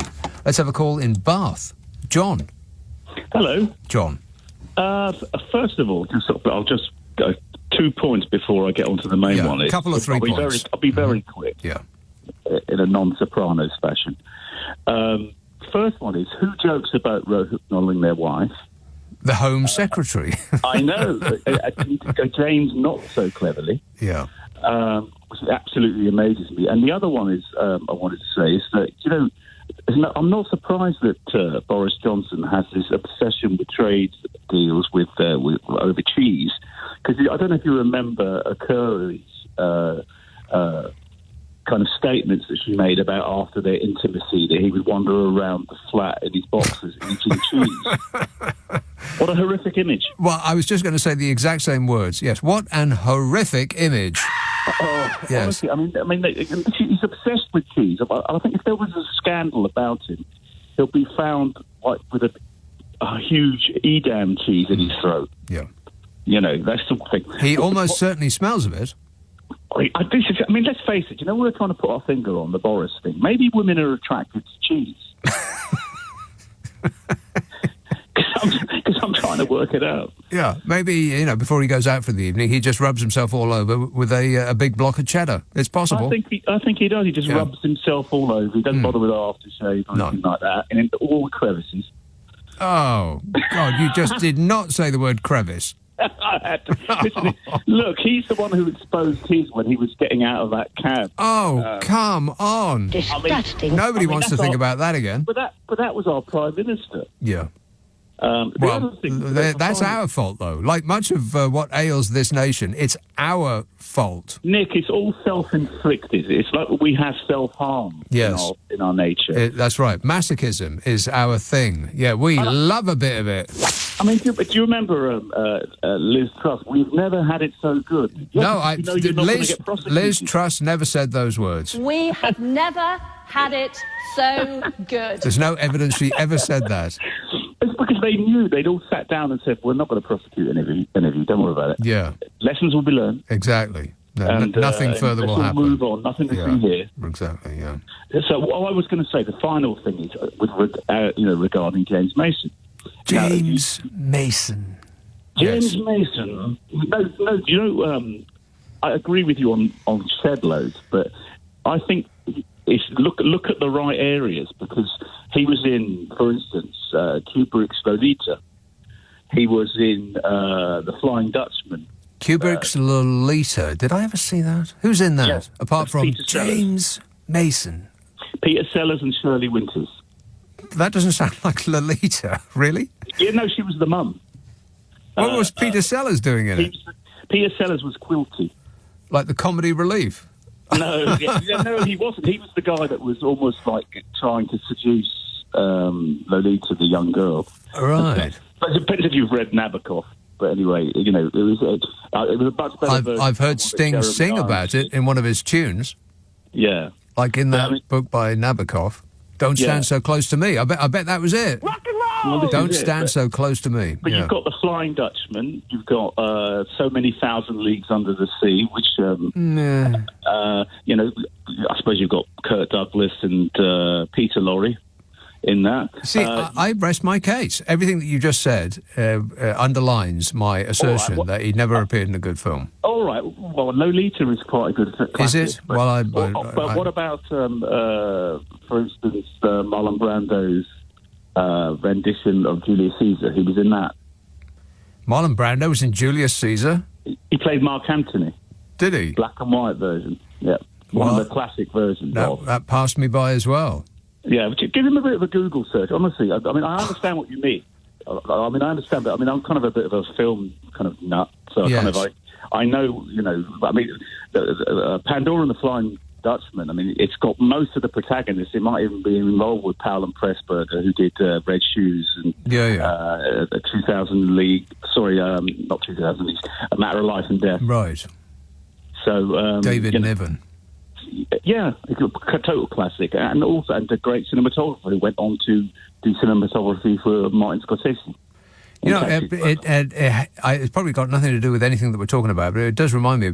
It's a good long while since I've seen Lawrence of Arabia, and so I'm going to put it at the top of my list. How does that sound? I'll give you a short anecdote about that. I worked on the front of house of a anniversary of that film, and it was restored, and Peter O'Toole came in with his young boy at the time, Lorcan.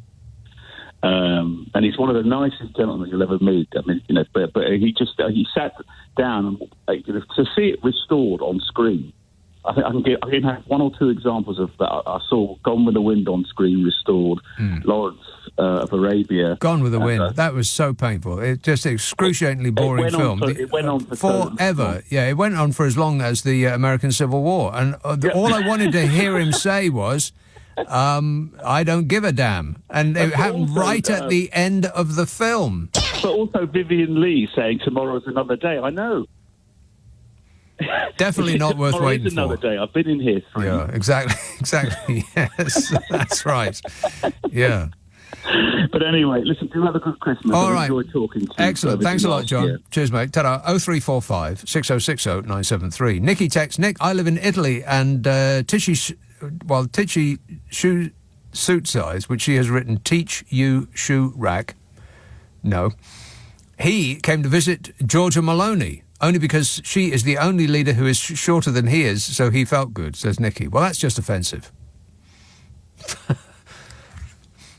And, normally I don't like being offensive about people's appearance, but in his case, I'm going to make an exception. It just seems like the right thing to do. Let's have Glasgow. Hello, Steve. How you doing? Steve. Good. Just a couple of points, if I may. I was listening to GB News today, just by accident. It was actually an outset I heard on the radio, and they were talking about these asylum seekers going home for Christmas. Yeah. And I just kind of thought to myself, these are the same asylum seekers that they tell us that when they get over here, they've destroyed all their paperwork, so we don't even know where they are to send them home. Well, probably not the same people, because otherwise how would they get out or come back in again if they didn't have any paperwork? Exactly. Yeah, because my sister works for the Border Force as well. When they come over, if they have got paperwork, they take it off them so they can't leave the country until their case has been settled. So I'm just wondering if the person they were talking to was being a little bit economical with the truth? Exactly what I was looking for. So exactly. I'm not really getting it. They're getting themselves animated for no reason. But well, no, it's not for no reason. It's not for no reason, Steve. The reason is that they want you angry about something other than the ruination of this once great nation under the current regime. You're so right there. Yeah. Now, the cost of living crisis has been quite hard on everybody this year, with energy costs and all the rest of it being through the roof.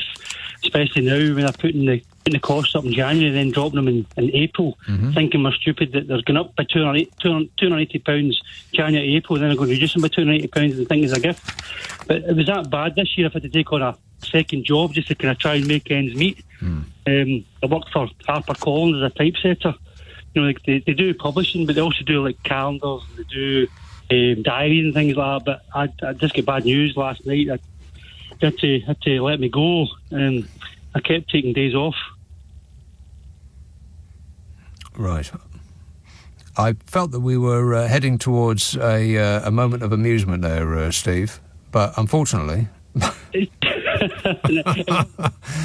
Thanks a lot, mate. 0345 6060 973. Steve texts, Frankenstein, the true story, with, among others, James Mason and David McCallum. McCallum? Well, the guy from The Prisoner? Isn't that McCallum? That doesn't quite look right. McCallum? Anyway, him, and a brief appearance by a very young Tom Baker, a rarely mentioned, underrated classic from 1973, worth a watch if you get an hour or three. Frankenstein? No. Leanne says, the scariest film I have ever seen is Threads. Never heard of it. I had completely forgotten about it until I read that the had taken it down from all of its streaming services after the Ukraine war started. It was as if it was so scary that I filed it away in the deepest recesses of my mind. The canyons of your mind. Yowza. A newspaper headline the next day said it was the night that Britain couldn't sleep. Threads. Oh, is that the thing about nuclear war? Something like that. I know that there was...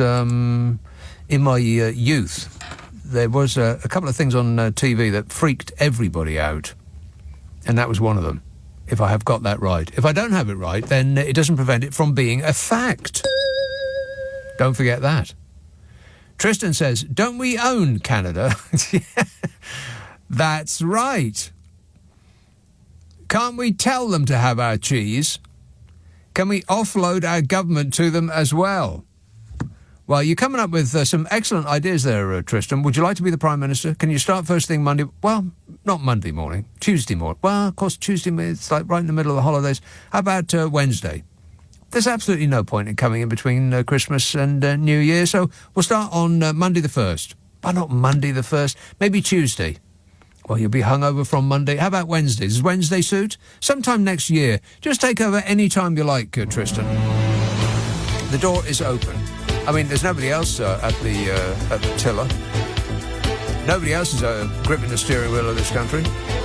Not even you-know-who. I'm gripping it. He's gripping it. But his weak, ineffectual hands aren't really turning the ship in the required direction.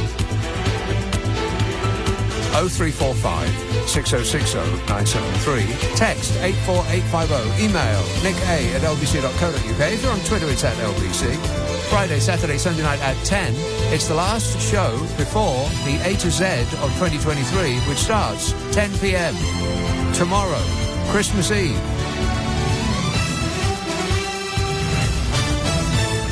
On your radio, on Global Player, and... Play LBC. Leading Britain's conversation. This is LBC.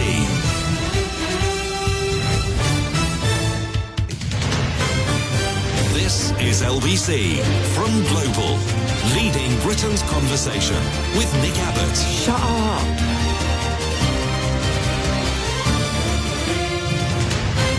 So they opened their big mouths and out came talk.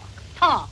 That was a bit weird, wasn't it? That Banksy put up one of his little cartoons on a street sign. I mean, what's more nickable than that? I mean, it seems like a trap, doesn't it? I mean, those things sell for stupid amounts of money, considering that they are just cartoons. Let's face it, they're just one-liners. They're no more art than the front page of the Daily Telegraph, the Matt cartoon. I mean, at least Matt is actually funny. With Banksy, you just go, I mean, that's as much as I've ever gone with one of his things. I mean, it's supposed to be amusing, I guess, but you just go, and that's it. And that is hundreds of thousands of pounds. And he put it on something that's that you could take with a screwdriver. Well, why would you walk past something that's worth hundreds of thousands of pounds and somebody's going to nick it? I don't really get it. Do you? I mean, when he painted it on the side of a building, then that's something else. Because it's rather difficult to take away the side of a building, while leaving the piece of art intact. I mean, you could ram a dumper truck into it and, collapse it all, but then you've ruined the art. But if you put it on a road sign, of course somebody's going to take it. It seemed like, I don't know, it just seemed like a trap. Didn't it? I don't understand. I mean, I don't really understand anything about Banksy. I just don't get it. I think he's a cartoonist who got lucky. I mean, the amount of people that spray their stuff all over everywhere and don't get a penny for it. Why him particularly? I mean, it's just it's not like there's much art actually involved, to my eyes. I mean, they're just stencils, for crying out loud. But, in his particular case, he's not going to jail for all of that vandalism. He's probably, on his way to the House of Lords, no doubt. All the way to the bank, laughing. 0345 6060 973. Luton, Adam. Hey, how's it going? Yeah, very well, thanks. Good. On that Banksy note, have you seen the Banksy in Marble Arch? There's a little Extinction Rebellion one on the, I don't know what it's called, that arch, that Marble Arch near the horse. He did not draw on on Marble Arch. He actually, kind of next to it, to be fair. I was walking past it to cut through, I was walking to Victoria, and I saw all these tourists taking pictures. And I thought, what the hell is everyone looking at? And I went and looked, and it was a Banksy, but they've put glass around it so no one can cut it out, I imagine. Oh, Google it. I'm looking at it right now. I'm looking at it right now. It's not on the arch itself, because that would be unforgivable. Yeah. From this, it's like a little girl holding a little microphone. From this moment, despair ends and tactics begin. I don't know what that means. Extinction Rebellion things on her. Is it? Flag. Yeah. Well, I can't see that. I don't get it. Well, that's because you are stupid. Yeah. Thanks. But yeah, I was actually calling about. I think you touched on something actually about how big a deal cheese is.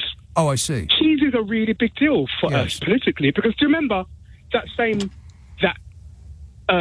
speech that you quoted on one of your little sound things of Liz Truss?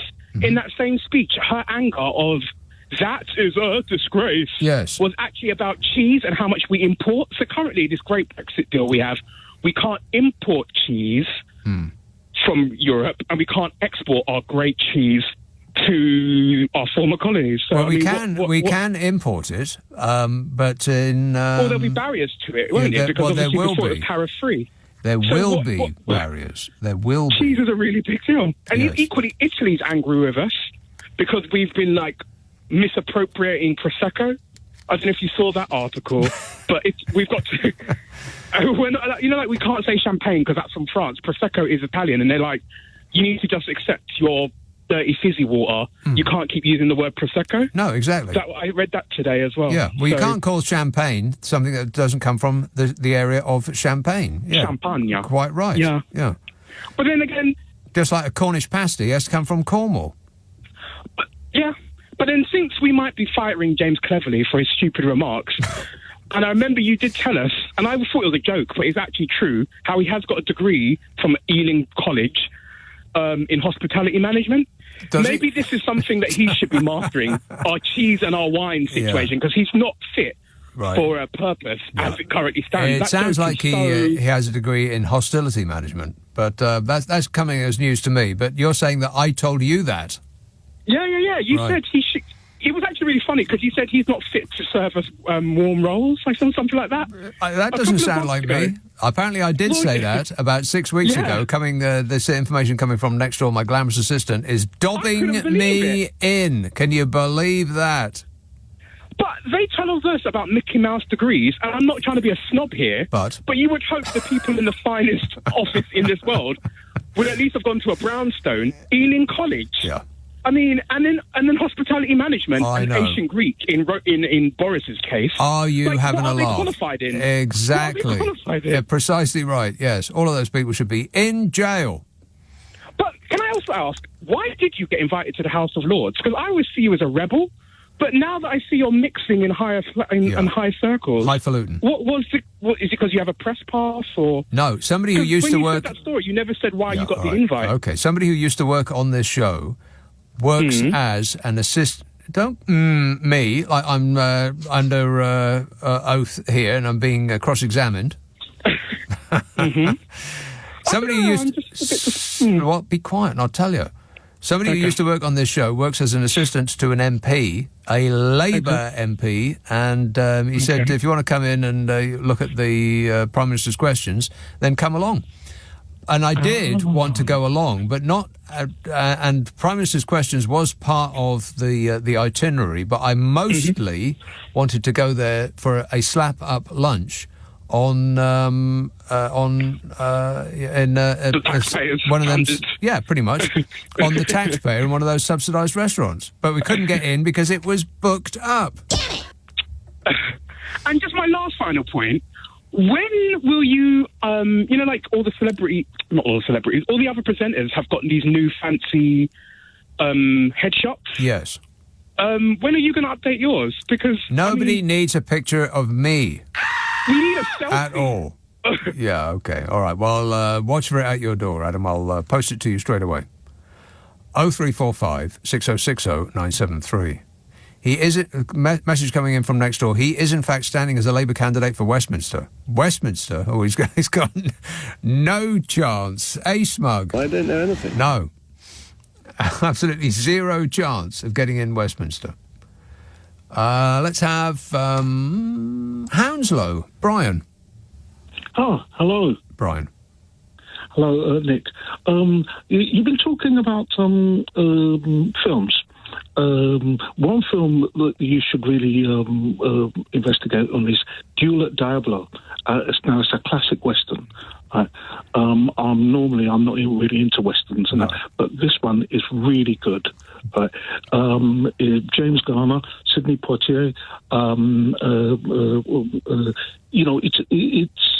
It's not really the cowboys and Indians type thing, but the music was written by the man who did Batman, the TV series. Batman. Batman. That's what. Yes, but he when he wrote the score for Duel at Diablo, he completely changed it, and he made a very good piece of music out of that, and it's one of the best films you're likely to see of westerns. That is. Right. Another one, Melody. Let's take it one at a time. I'll put that one on my list, not because of anything else you said, apart from James Garner. I mean, there's something about James Garner that's just eminently likeable. I mean, he did that show where he was a... I don't know what he was. He was the Rockford Files. Yeah, he was... what was he? He was a sort of... He was a detective. Kind of. Yes, a private eye for hire. Yes, that's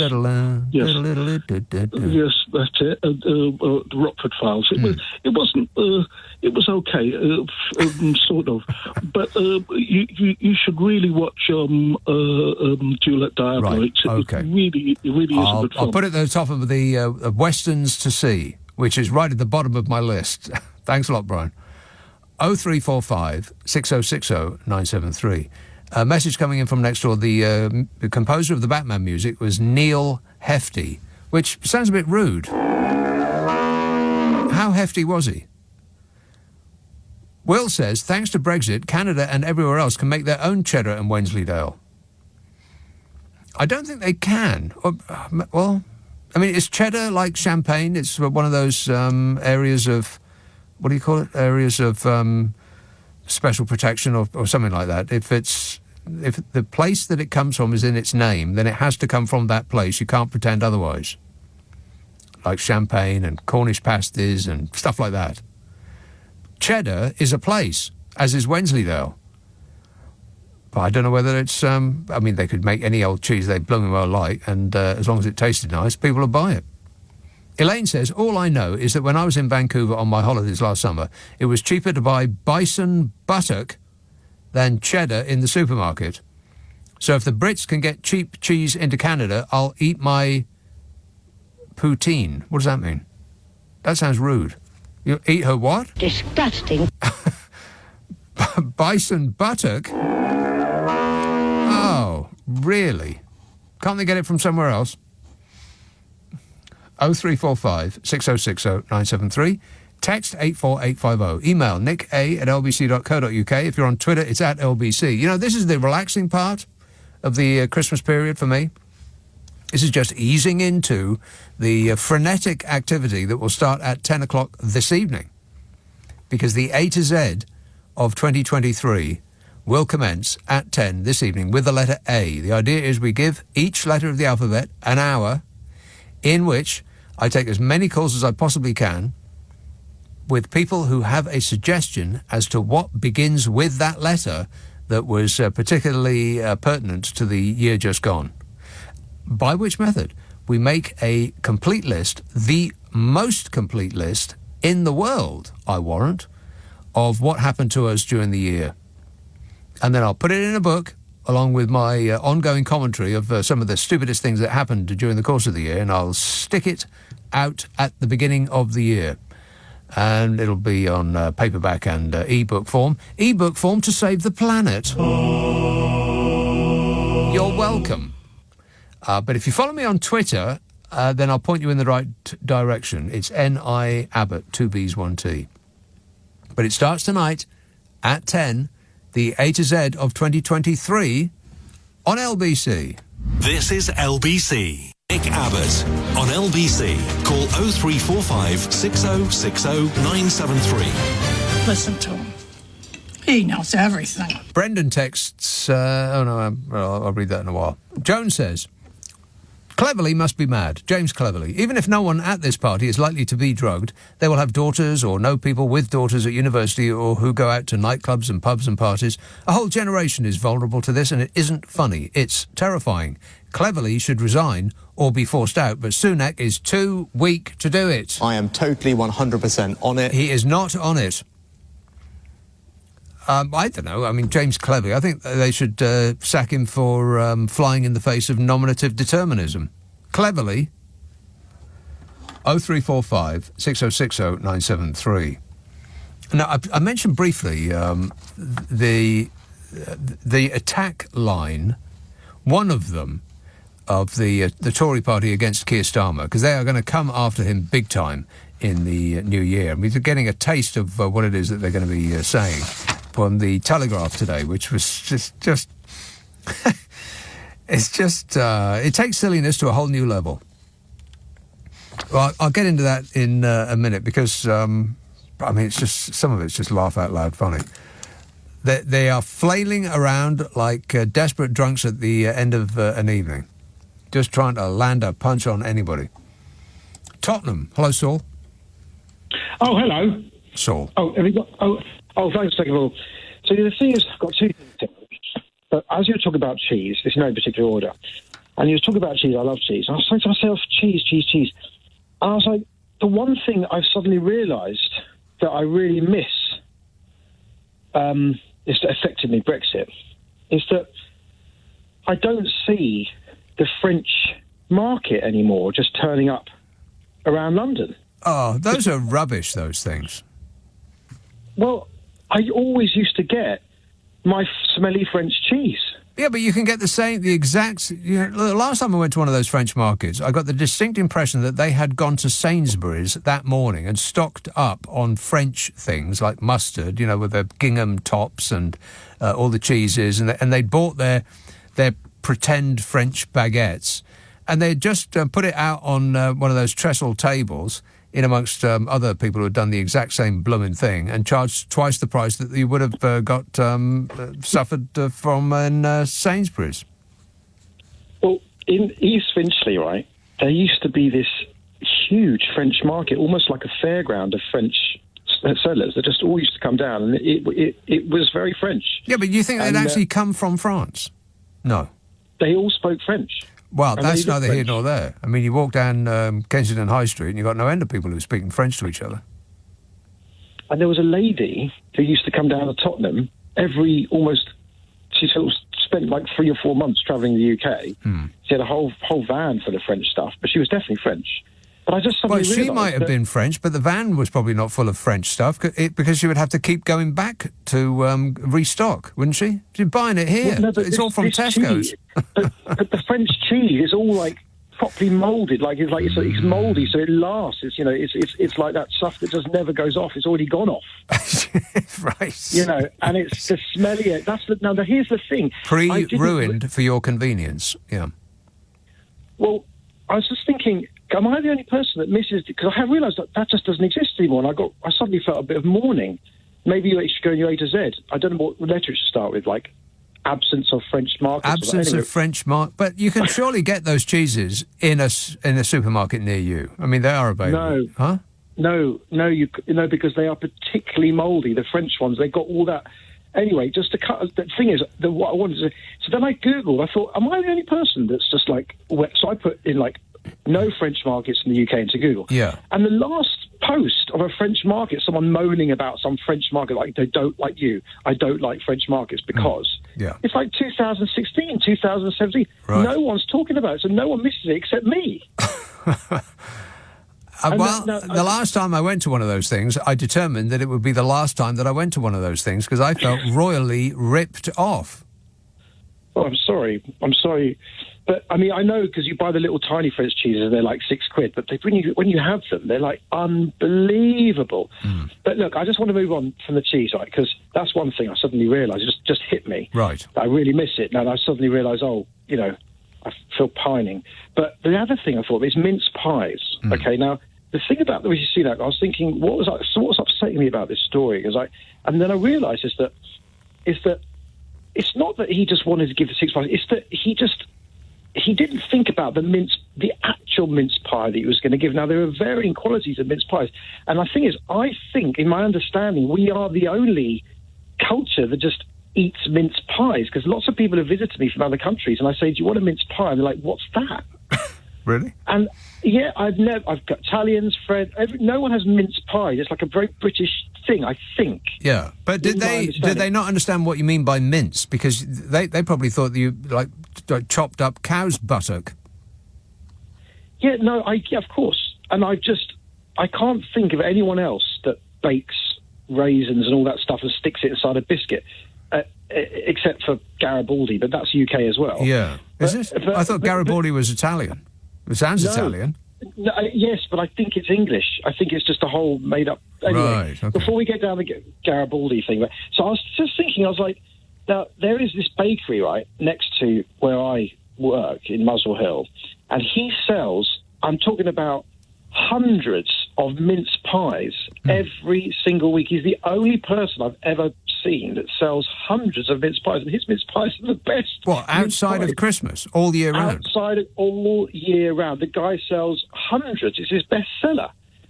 And I was just thinking, if Rishi Sunak had gone and if he'd liked mince pies, if he'd actually cared, yes. If he cared, he could have got the best mince. And there are people and if he had gone and got the best mince pies and said, look, I love these mince pies. Yes. And I think that would have been something. But I think the problem is with this story is that he just picked them off a shelf. Yeah. And they were just nothing. And I think that's the...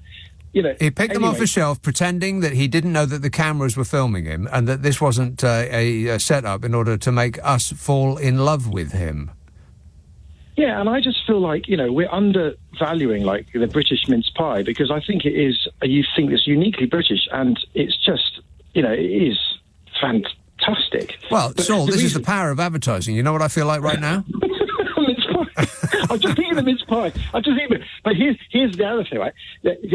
Is that I think there is a law that still is in place where Oliver Cromwell did ban eating of mince pies outside of Christmas to avoid... Yeah, he didn't want any festive cheer. It's a law that he passed, and I think it still stands.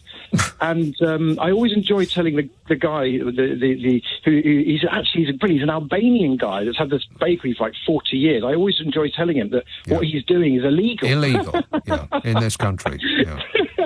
I think it stands. Bruce will have to check it out. But anyway, I just wanted to share this. He's going to get a whole life tariff, believe me. Anyway, happy Christmas. And the same to you. All right, thanks a lot, Saul. Cheers, mate. 0345 6060 973. Apparently, Oliver Cromwell banned minced pies and other, not minced, mince mince pies and other Christmas treats in the 1650s in order to tackle gluttony. Really? Gluttony? The ban did not survive for long, and the act of eating mince pies is now just a myth. It's a mystery.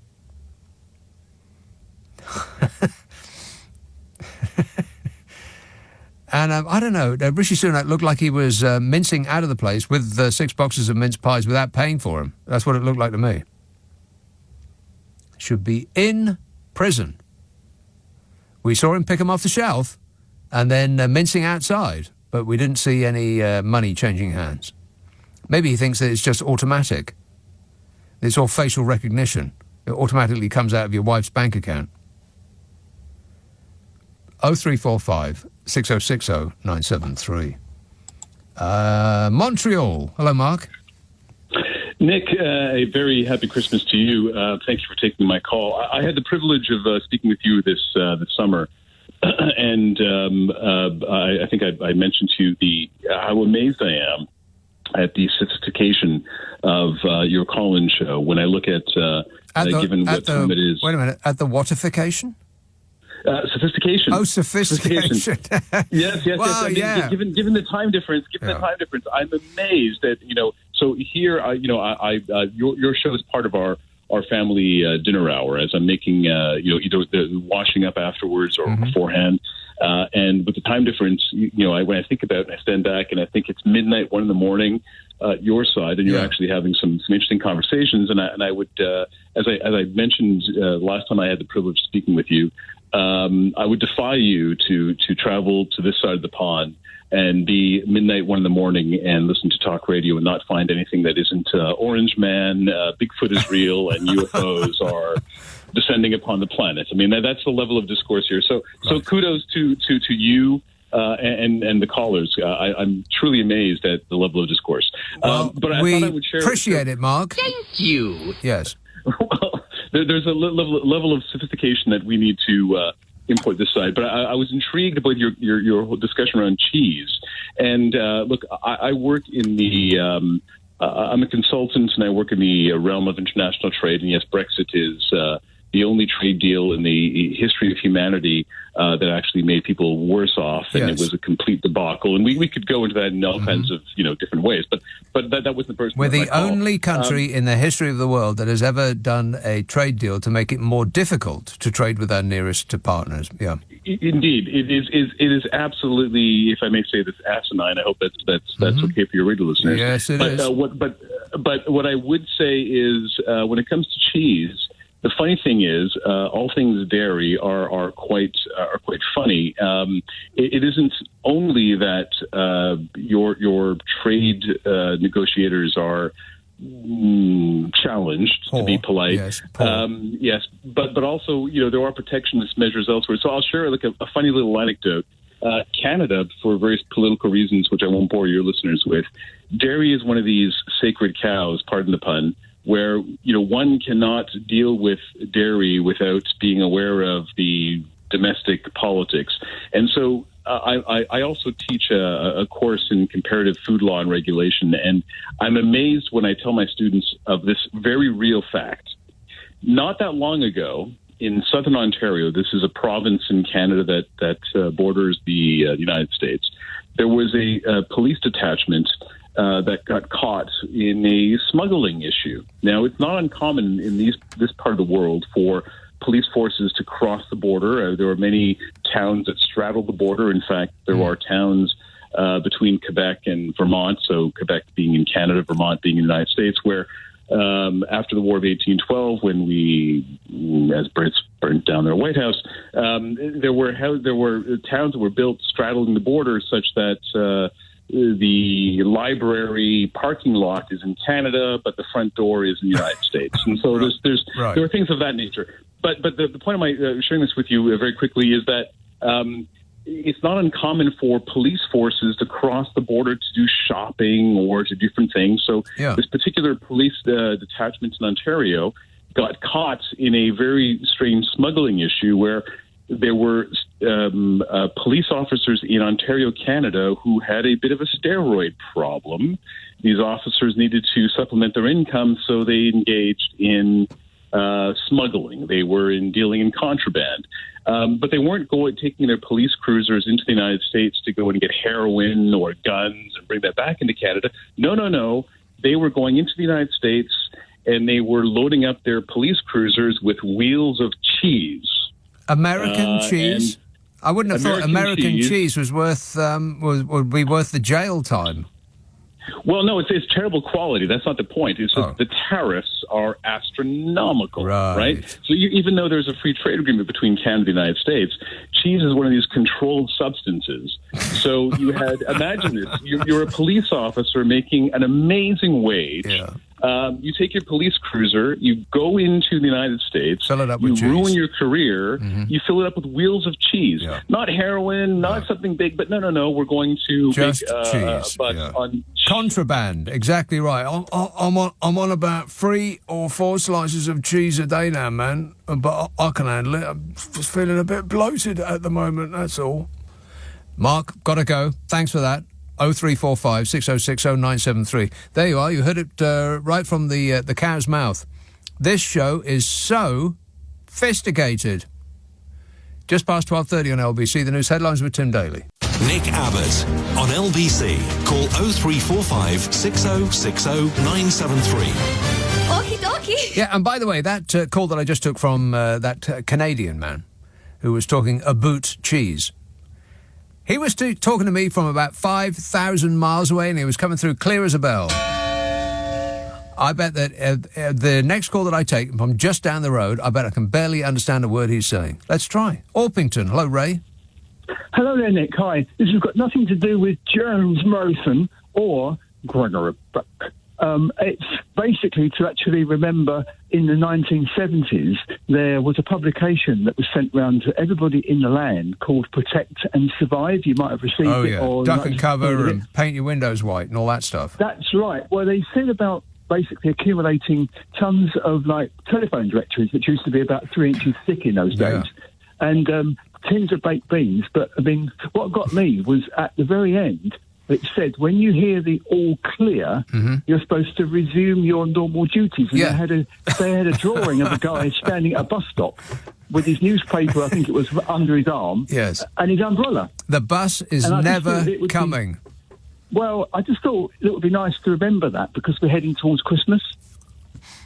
What's that going to do? And I thought if anybody wants to have a Christmas present, they can go on eBay or I mean, there are other places that you can buy things from, and you can get look up those publications. A pamphlet that describes the end of the world. Yeah. But it was the HMSO that actually produced it. So basically, it was taxpayers' money that actually paid for that. So it was just another squander of the taxpayers' money. Yeah. Well, I think it was trying to make us feel better because at that point, I think that many people were freaking out about the possibility of global thermonuclear war. Might not be a good thing. And so they were trying to put our minds at rest. The bus is the bus stop will still be there. Don't worry. Yeah. Thank you for a wonderful show, Nick. Okay. And I hope you have a happy Christmas. Appreciate it, Ray. Thanks a lot. 0345 6060 973. If there is a nuclear alert... Emergency, everybody to get from street. Emergency, everybody to get from street. Tristan texts, this just in, as it is Christmas Eve now, Santa is collecting elves for the North Pole. His first stop was 10 Downing Street. Okay, that's just not funny. That's rude. Hey! Be polite! And there's a lot of people correcting me about David McCallum. Scott says David McCallum was the man from U.N.C.L.E. and Sapphire and Steel. Patrick McGowan was in The Prisoner, you idiot. He didn't say that part at the end there, but I think he meant it. I could tell from the way he bashed his fingers on the phone. Like he's shouting at me. Richard says, McCallum, man from U.N.C.L.E. McGowan, The Prisoner. You can thank me later. I will not. And Josh texts, leave Banksy alone. He's doing his best. I just think it was a bit weird. I mean, it's not a particularly funny cartoon, really, is it? Stop the drones. It doesn't even rhyme with boats. I mean, if it had rhymed with boats, then you might have something. But and he put it on something that was just connected to a pole by a couple of screws. I mean, it was obviously not going to last, was it? Someone was going to take it. And now someone has been, I don't know whether they've been arrested for it, but they've been fingered by the law. Can you believe that?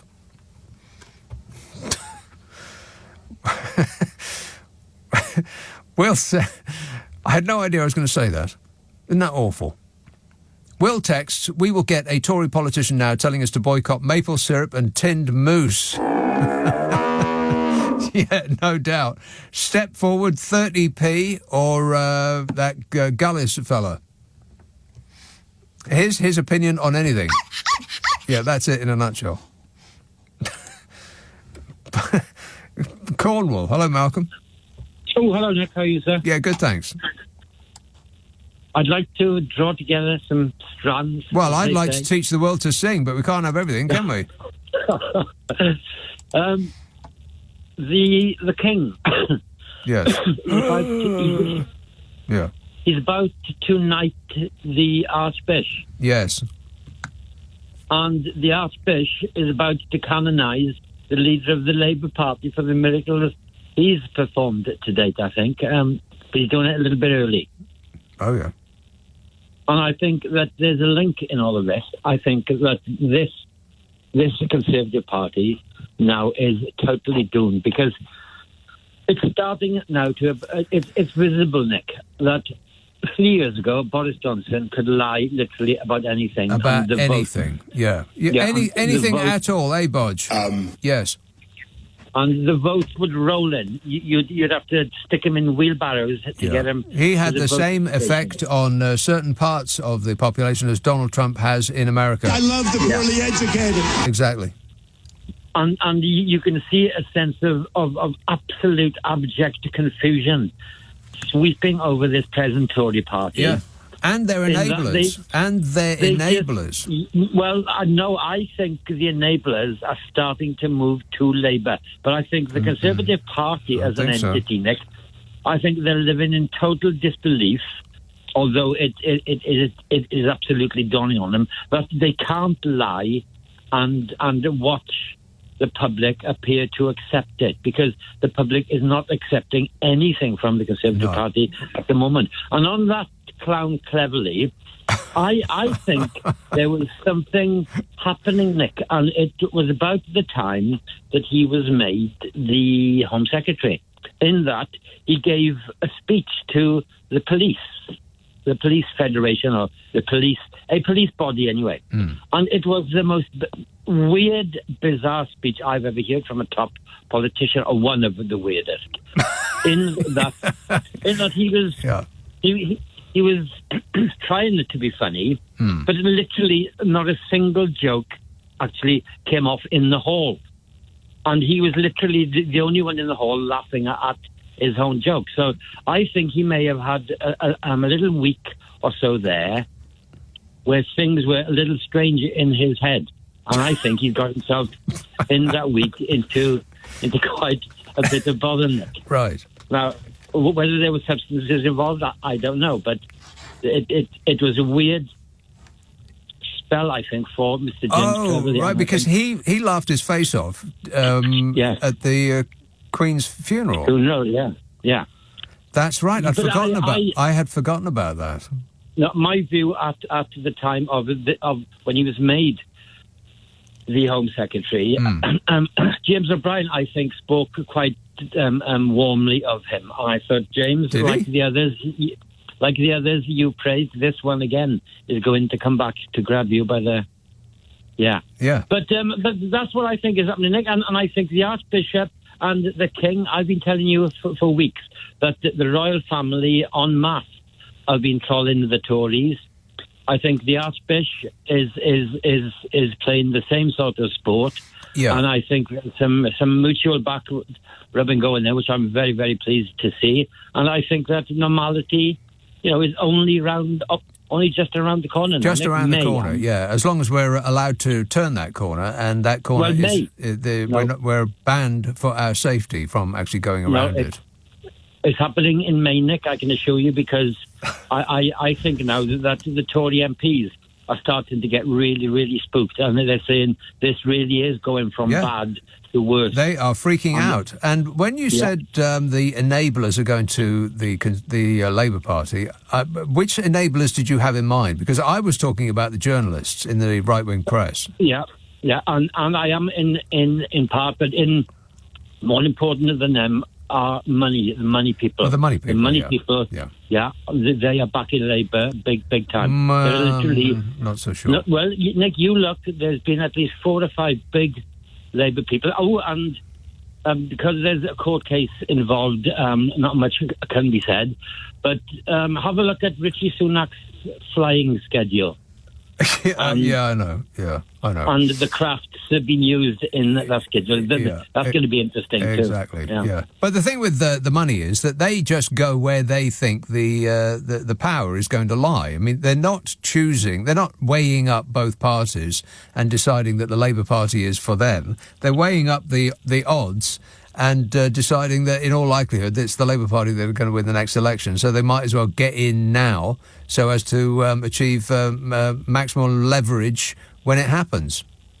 No, I think they can see, Nick, there is only one winner and only one party. Now, look, I'm not 100% behind the Labour Party at the minute. There are 1 or 2 individuals who I look at and I think there are going to be some embarrassment coming in Labour's way once they've got the red boxes. Yeah, there's going to be a few of them inevitably. Yeah, of course.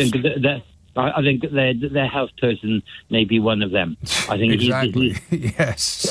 I think he's got some big grief heading his way, and I think Starmer needs to start to wake up. He needs to have a word in his shell, like. Yeah. Yes, absolutely. And I think, to be honest with you, Nick, for me, I think it's last weekend, I'm sure I said, there can't be a person now in the country other than the Tory party itself who think that the Labour Party are not the winners. I think it's obvious now, Nick. Well, I don't know. I mean, the newspapers are also flailing around like Tory MPs, and they just can't come to terms with the fact that they may be on the losing side for a good long while. Allied to the collapse in their readership numbers, I think it's looking quite grim. And the evidence for that was all over the Telegraph. It was dated on the 22nd. I don't know if it actually featured in the printed version yesterday, but I'll come to that in just a minute. All right, thanks a lot, Malcolm. It wasn't cleverly he was laughing his face off at the funeral, was it? It was crazy.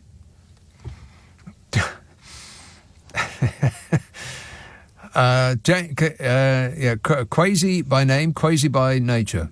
James texts, poutine is chips covered in cheese and gravy. This is in reference to a conversation I had some while ago. Chips covered in cheese and gravy, considered one of Canada's national dishes, says James. I can confirm, as a sometimes visitor to the lovely country, it is not something I would eat again, even if I was so drunk and hungry that my life depended on it. I don't know, that sounds pretty good, doesn't it? Chips in cheese and gravy. Well, you had me at... This is LBC with Nick Abbott. Call 0345 6060 973. Tweet at LBC. Text 84850. Come on, we're running late. Yeah, so briefly, here is the story in the Telegraph about Keir Starmer. It was their leader column, and this is an indication of where the Tory party and their enablers are going next year. They're going to try anything they can in order to shift the polls in their favour. It says, Sir Keir Starmer makes much of his time as Director of Public Prosecutions, a post he is proud to have occupied before he entered Parliament. But before that elevated role, he was known more as a defence lawyer, especially in human rights cases.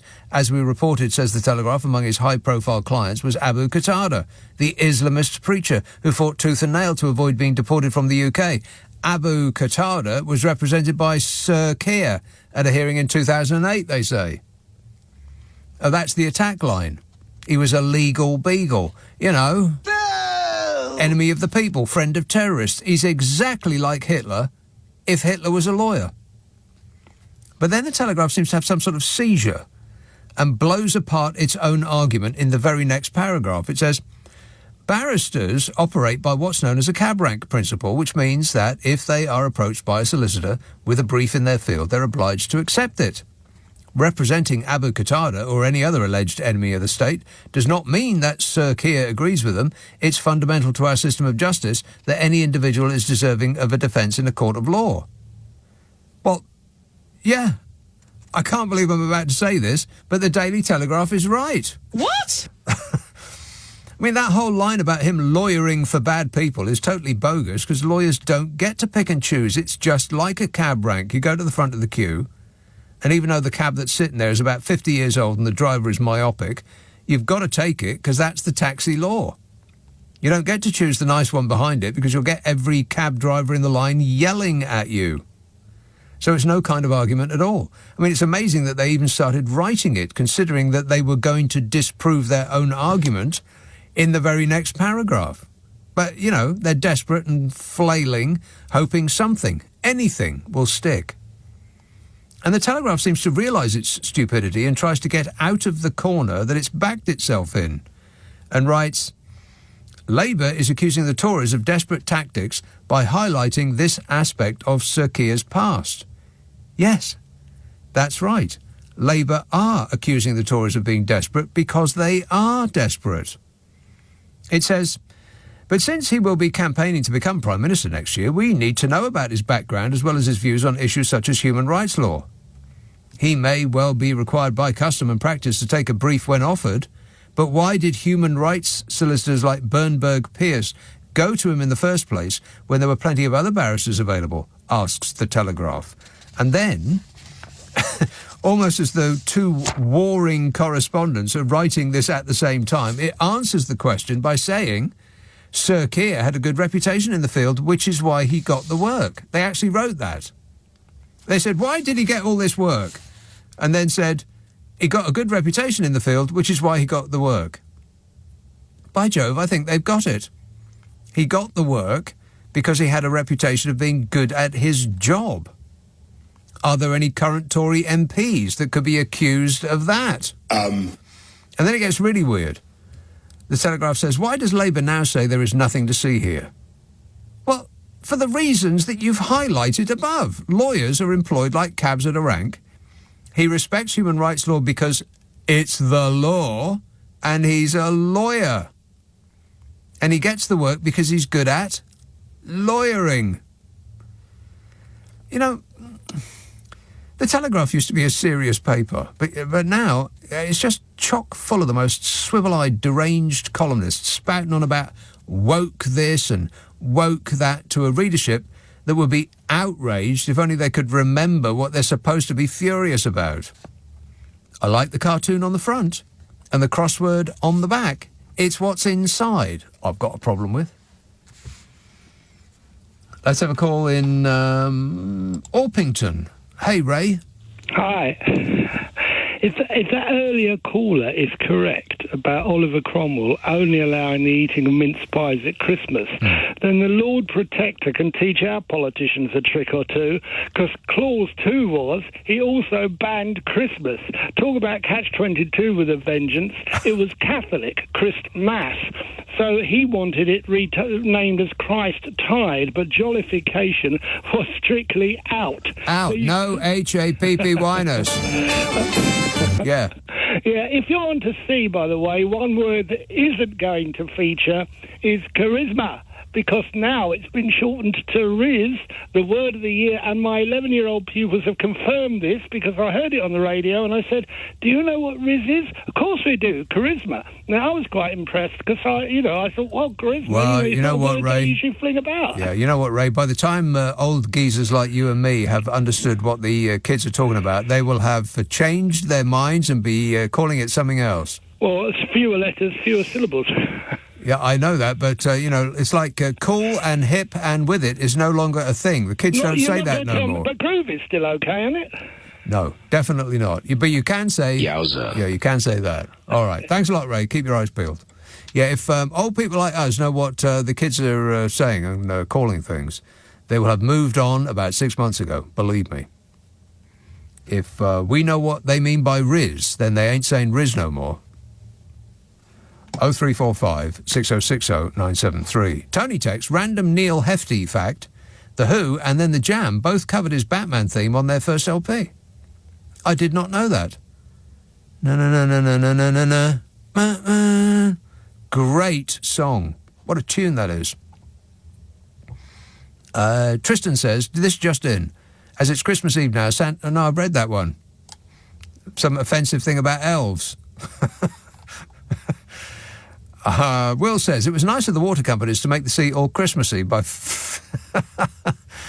filling it with Yule logs. Disgusting. Yeah, that's right.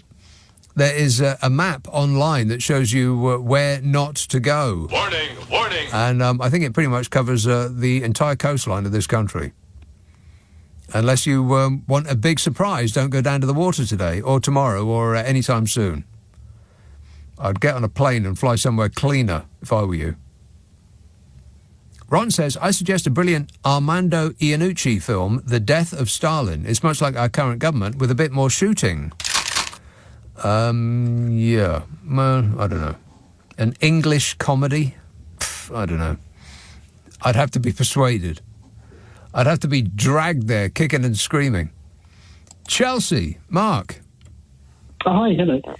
Does it not set a precedent, the prosecution of the guy who took the Banksy? Because if another graffiti artist is being prosecuted for applying graffiti, can it not then be argued that if you are spending taxpayers' money prosecuting somebody who has removed graffiti, how can you prosecute me for applying it? That's an interesting argument. He is removing graffiti. We should be grateful. Thank you.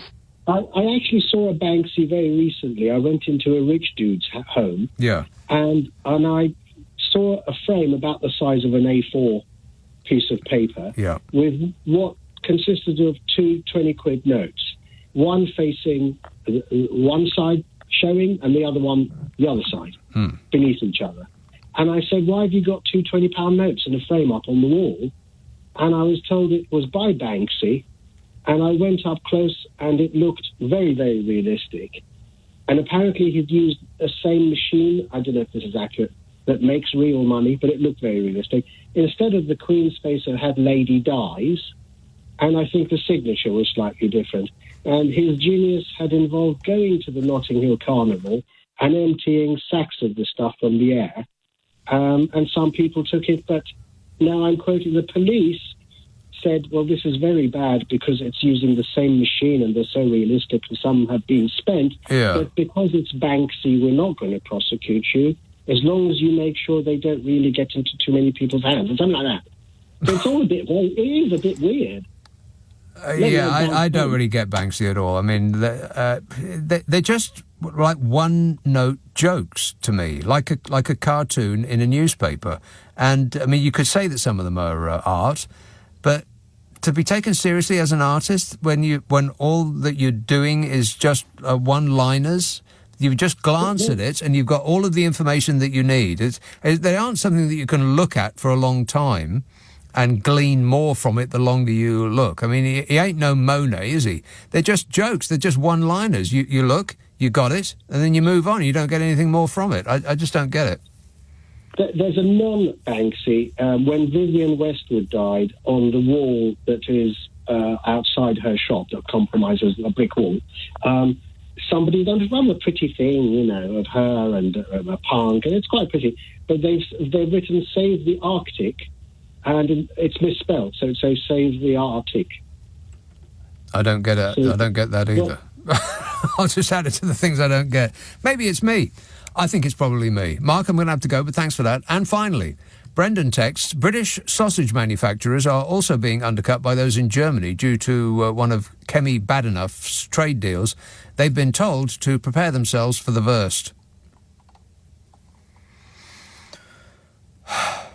If you missed any of tonight's show, you can listen back on catch-up on Global Player. If you've got one of them stupid smart speakers, then the magic phrase is play Nick Abbott, the whole show podcast. I recommend you listen to the podcast version. And, how exciting, tonight at 10, the start of the A to Z of the year. It's the A to Z of 2023. At 10, tonight, goes all the way through to and including New Year's Eve. I hope you can join me for at least some of those. Those shows will be available as podcasts on Global Player. So I'll be back tonight at 10 o'clock. Coming up at 4, Ollie Dugmore. But first, Henry Riley. First, Henry Riley. First, Henry Riley. First, Henry Riley. First, Henry Riley. First, Henry Riley. First, Henry Riley. First, Henry Riley. First, Henry Riley. First, Henry Riley. First, Henry Riley. First, Henry Riley. First, Henry Riley. First, Henry Riley. First, Henry Riley. First, Henry Riley.